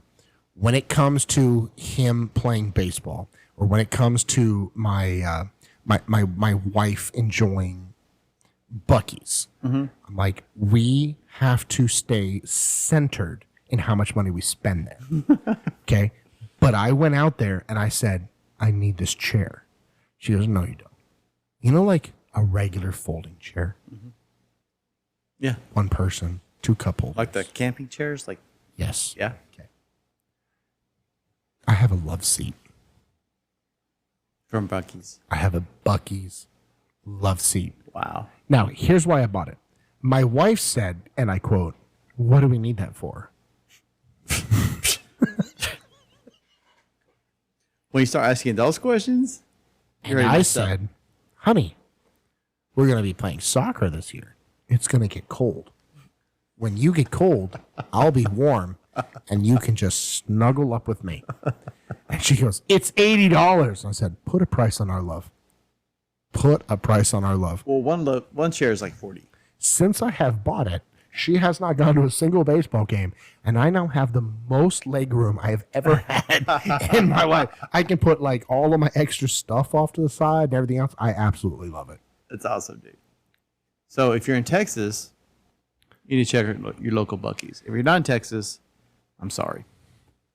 They actually have them in several states now. Is it several states or just one more? Because I thought it was like Arkansas or Oklahoma. They were doing another. I gotta Buc-ee's. check. Buc-ee's is awesome, just so you know. And like people resist it. Like people resist the new Walmart coming into town, but give it time. Buc-ee's is amazing. They got some great stuff. Number of Buc-ee's locations in the United States. There are 48 Buc-ee's locations in the United States as of March 24th, 2024. The state and territory with the most number of Buc-ee's. What do you think? Texas. Yeah, you know it. There are 48 locations, 9 states currently. I did not realize. In 41 states. I thought it was like mostly. Look a at Texas this. thing. That's crazy. Let me see. Hold on. Wow. Hold on. I got to show the peoples. I got to show the peeps here in a Look at second. freaking, what is that, Colorado? Is that Colorado? They have one Buc-ee's in the whole state. Look, everybody else is like one. There's 2 in Florida. It's 3. Hold it. No, that's Louisiana. Is that Louisiana? No, that's Louisiana. That's Louisiana. Look on the coast of Texas, dude. I didn't realize there's so many. Yeah, that's why I go that way. When I go to Galveston for my cruise, I go that way on purpose. Hold Wow. on. Let's bring it over here. We're going to let people see. That's the Buc-ee's location. If you are not close enough to one, I am sorry. You need to be. If you live close enough, go. So what's that? South Carolina has one. Looks like it. I always look for the man with the frying pan. What is that state above Tennessee? It's the Kentucky? one. It's the one above Tennessee. Is that Kentucky? Sure. Yeah, I think it is. They have 1. Tennessee has 2. This is way more than I thought. I thought it was. I mean, it's still mostly Texas, but it's like a charity. You give out to wherever you can, right? There are 7 states and territories with a total of 37 stores. Blah blah blah blah blah. Hold on, let me look at it here. Oklahoma, Alaska. Texas has 37. Mm-hmm. Alabama has 4. Tennessee has 2. Florida has 2. Georgia has Florida has 2. What are you talking about? I'm reading the website. Is that Florida has Florida? 2. I don't know. Based off the map. Okay. I don't know. Georgia has 2. South Carolina has 1, and Kentucky has 1. And I love the population per store. So Texas has 78,000 residents per store. Really? Is that Yeah, I love that. That's how they look at it. Alabama has 122,000 per store. Tennessee has 341,000 per store. Florida takes the lead with 1,074,000 per store. Yeah, but it's Florida. It's Florida. If it wasn't for the weather, I'd move. Really? Georgia. Oh my God, I love Florida, but I could not deal with It's the people. No, the people are nice. It's the freaking humidity. It's like walking outside in a shower. Dude. Have you ever been to Hawaii? Hawaii? No. I mean, we're in the Air Force. I figured you like went there for like a fun time. No. It is the greatest place on earth, Really? except for 2 things. The cost of everything. It's bad. For one, the McDonald's in Hawaii has Spam on the menu. They have a Spam McMuffin. Well, I mean, Span's big over in Hawaii. Yes, but they have a Spam McMuffin on the menu. I would order that from my local That sounds McDonald's. disgusting. No, it's delicious. I have 7 cans of Spam? Spam in my house right now. I grew up eating Spam, I love Spam. and I would not eat it if I had to. I will make it for you right now. Let's go. I'm hungry. Let's go. That's one of my favorite places in general. But yes, in Hawaii they have McDonald's has Spam. I love it. Let's go right now. To Hawaii? Yeah, let's go. Well, first we need people to subscribe to our podcast so that we can stop drinking in our garage and actually go out. Like, So we can go to Hawaii. Hey guys, if you would like to watch us live on the beach in Hawaii, Yes. please subscribe drinking because what is that? Like what do they drink over there? what do they drink over In there? Hawaii. Alcohol. Yeah, but I don't know what they call it. You know what I would drink if I was there? Evan Williams. That's what I would drink. Hawaiian margaritas. Hey, don't they have like buyusadrink.com or is it buy us a coffee? Buy me a coffee. I don't want a coffee. I don't know. But you do bring up something very important. Like, Yes. how long have we been recording this? 2 hours and 19 minutes and 55 I seconds. enjoyed the last 2 hours of this. You haven't. If you enjoyed the last 2 hours of this and you haven't subscribed yet, shame on you. Or if you haven't gotten to listen to the last 2 hours of this, it's probably because you're not in the Cool Kids Club. Yeah. I feel like that's what we should call it, the Cool Kids Club. Cool Kids Club. You should It's definitely. either that or Super Secret Squirrel. I like. That's awfully military, but I like After 5 chat. oh, that's so good. The After 5 chat. But either way, It's whatever the we After call it, 5 podcast. the After 5 podcast. I think that's what we're going to call it. I like that. Can we drink to that? Hold on. We need to double This check. is a Sure, it's not taken. But This I like is that. well, we will double check. And If if it's it's taken, taken, it's we're coming obviously for you. They're And obviously then- lame and they're not as cool as us. Yeah. Everybody, like, volume up for the chat. I think that we should call it the After 5 podcast The After 5 podcast. because you and I both work. Yep. We're not going to have time to do this until it's at least after 5. Yep. I think one thing. But if you Yes. enjoyed this, Oh, sorry. I don't know hit why. the subscribe. Don't look at my face. Look at his face. You click the buttons, I did. but like it, subscribe it, share it It's over here. You gotta look over here. right now. Do it now. That's You your look over here. challenge. Do it now. I'm sorry. He's learning where the cameras are, so I'm looking at you. Look at me. Whatever. We're looking over here. We actually have a third camera, but it's not working tonight, and that's why I don't look at you. I look at him. Whatever. But the third camera will be fixed. I will fix it. I don't know how. You'll be I'm going fixed. on vacation, but we'll fix it. See, look, I look this way. Okay, now watch this. Now you're gonna look. That's really bad. That's creepy, man. That's creepy. No, you're right here. You're on this one. I looked at it. Oh, you're good. Yeah. So, but yes, The whole point of this podcast is that the two of us, we work full time. We have kids. We have other responsibilities. But the point is at the end of a long day, what do we want to do? We want to forget about all of that and sit down and talk about. Yes, that is the correct answer. We're going to talk about anything.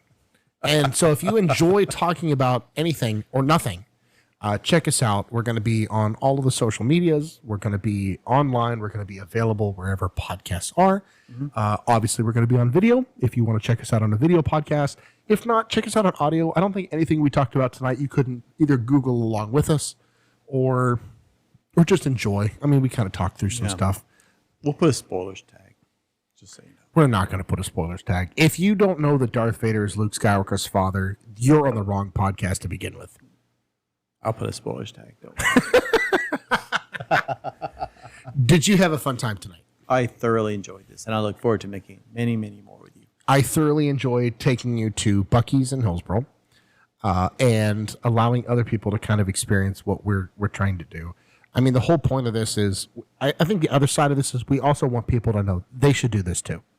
Yes, I mean that like I think that is an important part of this. This is important because I wanted to take a side note. Oh, please! I have a successful podcast. It will never get named in this show, but I have a successful podcast. This guy has a very successful TikTok. I don't know about very successful, but I enjoy what I do. If you couldn't tell from the background, it's about brewing. My point is there's a lot of people out there with great ideas, and the world is a very big place. So don't look at your podcaster, don't look at YouTube and say there's so many videos, there's so much content already out there. I don't have a place, because that is nonsense. That is nonsense. Every person has something unique that they can share that will be interesting to other people. Do you know why I started podcasting or TikTok in general? No. Have I ever told you this? No. That you want a sobering thought? Not really, but okay. I started podcasting. So a couple of years ago, my oldest brother passed away. Yes. And I wanted to make sure that no matter what happened to me, I wanted one day, if I was to leave this earth before my time, I wanted my kids to be able to brew a beer with me or brew a batch of wine or just hear my voice. I don't have that. That was the whole point of me launching my podcast. Yeah. Or not podcast, TikTok. Yeah. I wanted to make sure that, and all my kids are way too young to drink. Okay, let's start with that. They're all way too young to drink. But when they're 20 years old, God forbid, if I'm not here, and they say, man, I'd really love to have a beer with my dad or have a wine with my dad. They can go on TikTok, and they and the other 300,000 other people that like watching me brew a beer for whatever reason. I have no idea why anybody enjoys watching me do that, but I love the fact that they do. And I get so many messages from people that are like, man, I've always been scared to try this. Thanks. And I'm like, why were you scared to try this? I'm in my garage. And the same thing like with this whole podcast thing. Like, this is you and I sitting out here in my garage. We're having a good time. We're having a couple of drinks. We're talking about stuff that we enjoy. I'm going to be honest. When we pressed record tonight, I was like, I have no idea what I'm going to talk about. And now it's been 2.5 hours later, and I'm like, oh my God, we could talk here for like. Can I be honest with you? I never had doubts. Really? No. I feel like the only thing that's going to be kind of a tricky thing is finding out like what direction we're actually going to go in. But here's the thing. I think that people are actually going to be able to kind of enjoy the fact that they're coming along with us. Yeah, I agree. But I never had doubts. Here's why. Yeah. Here's why. Please. First of all, I trust the process. And you and I have been through the process. We have been through the process. And you and I have known each other long enough that Thank you. I have never walked away from a conversation with you that I have not enjoyed. Thank you. And I know that you feel the same way because and vice I'm versa. amazing. I was going to say, and vice versa. No, hold on. Before you toot your own horn, I will say, you and I come from different generations because of our birth here, but also we come from different backgrounds and walks of life, professions, families, family size. We locality wise, we're from the same area, but like, I genuinely say, like, I don't have a lot of friends I enjoy hanging out with. We're sitting in the garage. We're having a good time. We're having a drink and talking about everything from military to Star Wars and everything else. But like that to me is what really makes this kind of fun. I can't wait to expand this to other people too. Yeah. Well, once you bring a third party in, it'll be different. Yes, yeah. That But would I be a lot of never fun. had doubts because, can I be honest? I Please believe do. in you. This is gonna. I believe in you. This is gonna get very bro love. Do you need some background music? Hold on. I consider you one of my best friends. Aw. And I believe Man, hold on. stop. Hold Stop. on, no. Don't be all emotional. No. Hey, we agree. We're going to keep religion and politics and emotions out of this podcast. Oh, I didn't say nothing about emotion. But I believe in you, and I never walked away from a conversation with you that I haven't enjoyed. Thank you. And I know if I enjoy it, other people will enjoy it also. I think so. I think the thing that's missing in modern day podcasts is most people are afraid to just be real and be who they are. And everybody's like, oh, we have to have a plan. We have to have an itinerary. We have to have all this stuff like that. You know, I think some people genuinely just be like, man, I wish I was friends with those guys. Mm-hmm. I mean, there are podcasts that I listen to that it's, okay, yes, I realize I'm being sold some product or some advertisement or anything else. But there's also other people where I'm like, and there are people that I'm like, legitimately, man, I'd really like to go have a beer with them. Mm-hmm. That's what I want to try to be. Yeah. For the people that don't have somebody to go have a beer with, come have a drink with us, or just hang out with us for a couple hours. And then if you don't find something from that, that's okay. Yeah. I mean, there's plenty of other podcasts or anything else that you want to enjoy. But I think it would also be fun. I know personally, you and I were talking about this before. I want to expand this. Yeah. I don't want it to just be one thing. I know you have very unique and singular interests. You have some friends that play like D&D. Mm-hmm. I've never played. You never played D&D? Never. Oh, we play Cthulhu actually, but it's not D&D. But yeah. Oh, okay, close enough, right? But I've never played Cthulhu either. But like that, those are the kind of people. Like I want to branch out and meet some people with that. Mm-hmm. You've never brewed anything. I have. Oh, really? Yeah, I've brewed beer before. I didn't know that. Yeah. What? I can't remember the kits. When? It's been several years. Oh, like a Mr. Beer kit? It was Mr. Beer. Oh, I'm so sorry. No, it isn't bad at all. What are you talking about? It came out drinkable? Yeah. You are the freaking Messiah. I've done 2 or 3 of them, and they were completely fine. Really? Yeah. Oh, dude, I've had terrible results. Mr. Beer? I started brewing beer because a friend of mine was like, this sucks. And I was like, oh, I can make it. It sucked. And then I made mine. Dude, I brewed it like 2 or 3 times, and it's been enjoyable every time. Really? Yep. Oh, we're going to have fun with this. Yeah. But like, so, and that's the thing is I want people to feel like, this is also kind of their podcast. I want people to be able to be like, hey, this is something I'm interested in. We have a very broad range of like interests, right? So you were worried before we started because we don't have a niche. And I don't think you have. True. I think your niche can be no niche. No niche. No niche. It's the No Niche Because Podcast. it depends on who sits in this chair right here. You can't see that chair because that You can't camera's see it. not working at this time. But there's a chair right here. There is another chair. Right Hold here. on. Wait. It's over here. And whoever There's a sits- third one. And whoever sits in this chair is going to define what we're talking about that night. But like I tonight, think- yeah. tonight we talked about, like you said, we talked about alcoholism. we talked about, we did. We're going to have a podcast of AA meetings. We talked about alcoholism. We talked about Star Wars. We talked about the military. Yeah. There's just 3 things between the 3 of us. Video games in general. Video games. Yeah. And there's no reason to feel, because I have a podcast that's very niched, and you have a I have a TikTok that's that very is niched. extremely niche. And there's I no think need. that's the reason why I want this as an escape from all of that. Yeah. I enjoy these kind of conversations, and I enjoy having people on here. Or will have enjoyed having people on I here. have a list of about 10 people that I don't just want you to meet. So there's people that you know. I have friends that you know. Yeah. Like Skip, which we have to have on. Like course, that is not we even a have to have question. This would not be a podcast without him. I agree. And it has nothing to do with him like financially, monetarily, or anything else. You and I are the people that we are because of people like Skip. He is the Yoda of our lives. I Talking about refer to Star him Wars. as the Godfather. Yeah. Right? It's like, why? Because he makes us family. Right? So all of those people. But I can't wait for you to meet the other fun little characters that I know like him. Let's bring him, man. I can't wait for you to meet Joe. You are going to love him. Absolutely love him. Joe Mama. No. You're going to love him. He is a cigar aficionado. Let's bring him. I can't wait for you to meet Colton. Do you know Colton? I don't. Colton is a bourbon like enthusiast. Can I be honest with you? Yeah. I can meet somebody Yeah. one time. Etch a sketch and your mind's gone and you don't even I remember have meeting no him. idea. So I may have met him, but I doubt I have. Well, you're going to meet him. You're going to love him. Also, you're going to love meeting my friend Andre. Have you met Andre? In the museum? Yes. I have. He is a modern day paleontologist. Isn't it all paleontologists? Well, I Aren't say they all modern day because there's a secret about him. Did you know what he did before he was a paleontologist? No. He was an artist. Sculpture. I want to talk to him because I have been to the Creation Museum in Glen Rose.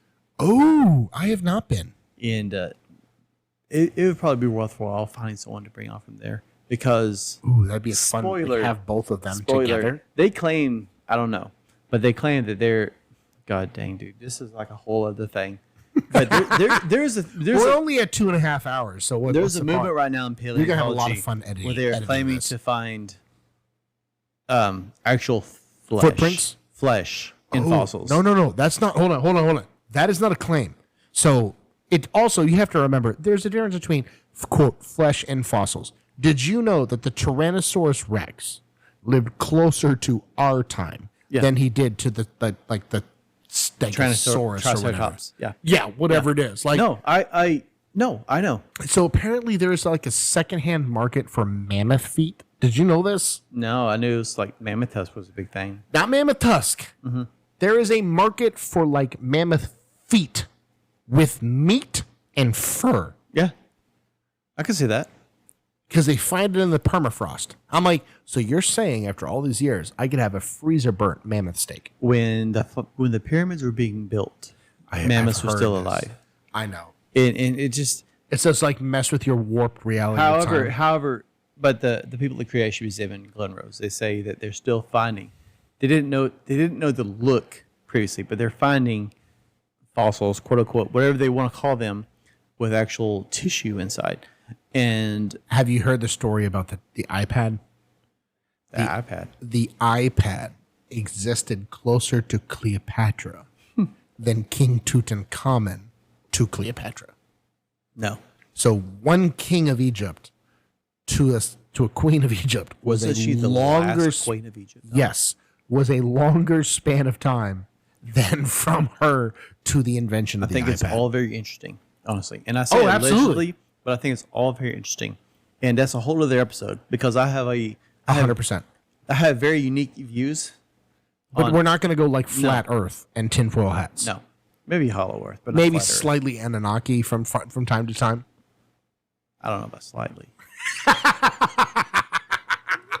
I bet my wife $20 that I would go an entire podcast episode without mentioning them once. No, seriously. Around Halloween, if you want to do like a Dude, Dude, 100%. I'm telling you right tinfoil now. hat. We will bring on the not conspiracy hat. conspiracy. I'm just straight on like scary stuff. Halloween.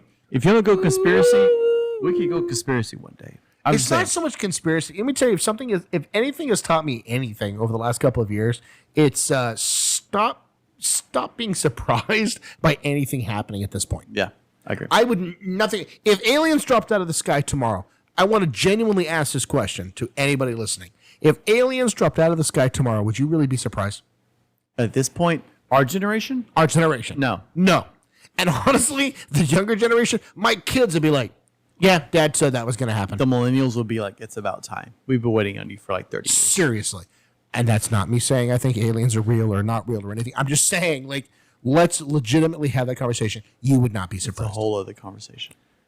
For another episode. Yes, At another time. at another time. Because we're almost out of drinks. Yes. Well, I don't know about that, but we're out of her. Yes. I hope you had a good time. I thoroughly enjoyed this. When are we going to do this again? Next week. I love it. Well, not next week. I'll be in Mexico.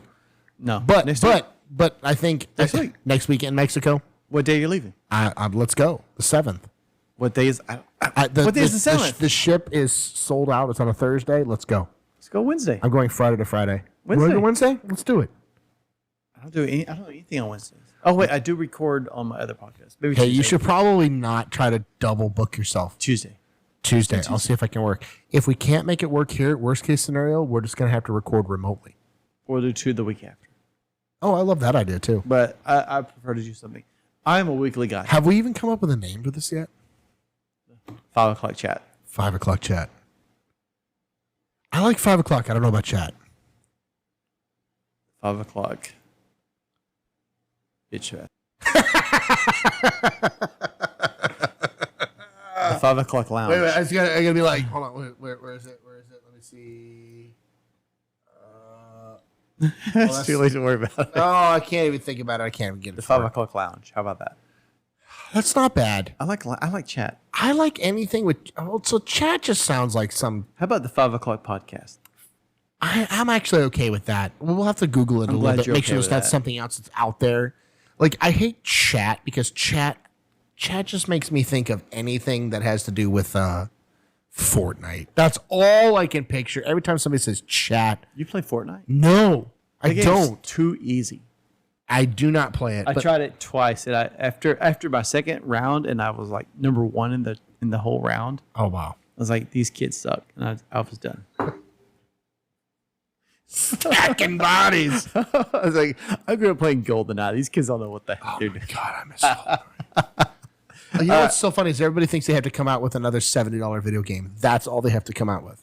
GoldenEye. Just come out with another GoldenEye. Just come out with GoldenEye. Don't come out with... No, they did. That was not GoldenEye. Don't even insult that. But it was GoldenEye. No, it was not. It just come out with GoldenEye. another GoldenEye. Come out with Halo 4 again or Halo 2 again, and I would buy it. Dude, GoldenEye and Halo 2 were peak. But anyway, that's all. We're going to wrap it up here. We are. So, are we actually going to say goodbye this time? We're going to say goodbye. If you stuck with us this entire time, first of all, congratulations because you're awesome. But be sure you subscribe. That's Like. That's your job. Comment. Whoa. Not yet. We have to back do up. Step-by-step instructions. Step by step. Subscribe.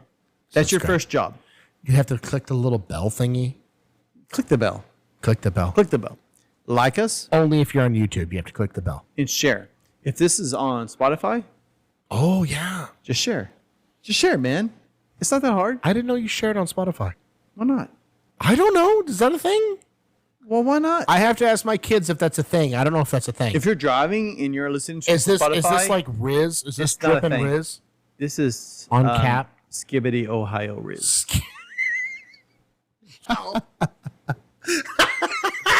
But thank y'all for joining. First of all, let's Seriously. be serious. Thank y'all for listening. Yes. I thoroughly enjoyed this conversation with my bestie over here. Oh. And It's a pleasure, if you enjoyed this, this is like I said, the first episode. This is episode 100%. Zero. Zero. Not significant. one. Zero. Zero is significant esoterically. If you want to get into esoterics, I'll be happy to. But it's significant esoterically because all numbers stem from zero. This is true. This is episode 0. If you enjoyed this, subscribe because there will be guests sitting in this seat that you cannot see, and we'll have other conversations. It always just could be me And it's going to be steered and geared by the followers. yes. Because if they come back and be like, "Holy crap, that person was amazing. Why aren't they on every week?" Then We'll they bring will them be. back. Yeah. No. Not we'll bring them back. Then they will be a permanent fixture. And I mean that. Like as much as their schedule will allow, Yep. I'm 100% for that. I agree. Whatever the listeners enjoy, And I want to take them with us places. you can get I rid want of to me. be able to do some remote stuff. You can get rid of me. You can't get rid. You cannot get rid of. I cannot talk. You can't. But you can't get rid of Israel because this is his setup. No, absolutely not. This is us. So he is a permanent fixture. But you can get rid of me. But you can This bring is on our whoever you setup. thoroughly enjoy. This So- is my setup, but this would not be a thing if you weren't here. It would just be me talking into a glass. But I thoroughly enjoyed this evening, and I look forward to many more. Thank you, my friend. And I'm going to leave us out with a little bit of some music. I really hope that you come back. I mean, I say that, but like It's our come show. back- What the hell are you No. talking I about? mean, like come back on Wednesday, and like let's go from there and see, and let's try to make a plan next week about who we're going to have on. All right, let's do it. Deuces. I don't know what he's doing. Oh wait, we can do one of these. Oh, that's not the right one. That one. See you guys. Deuces.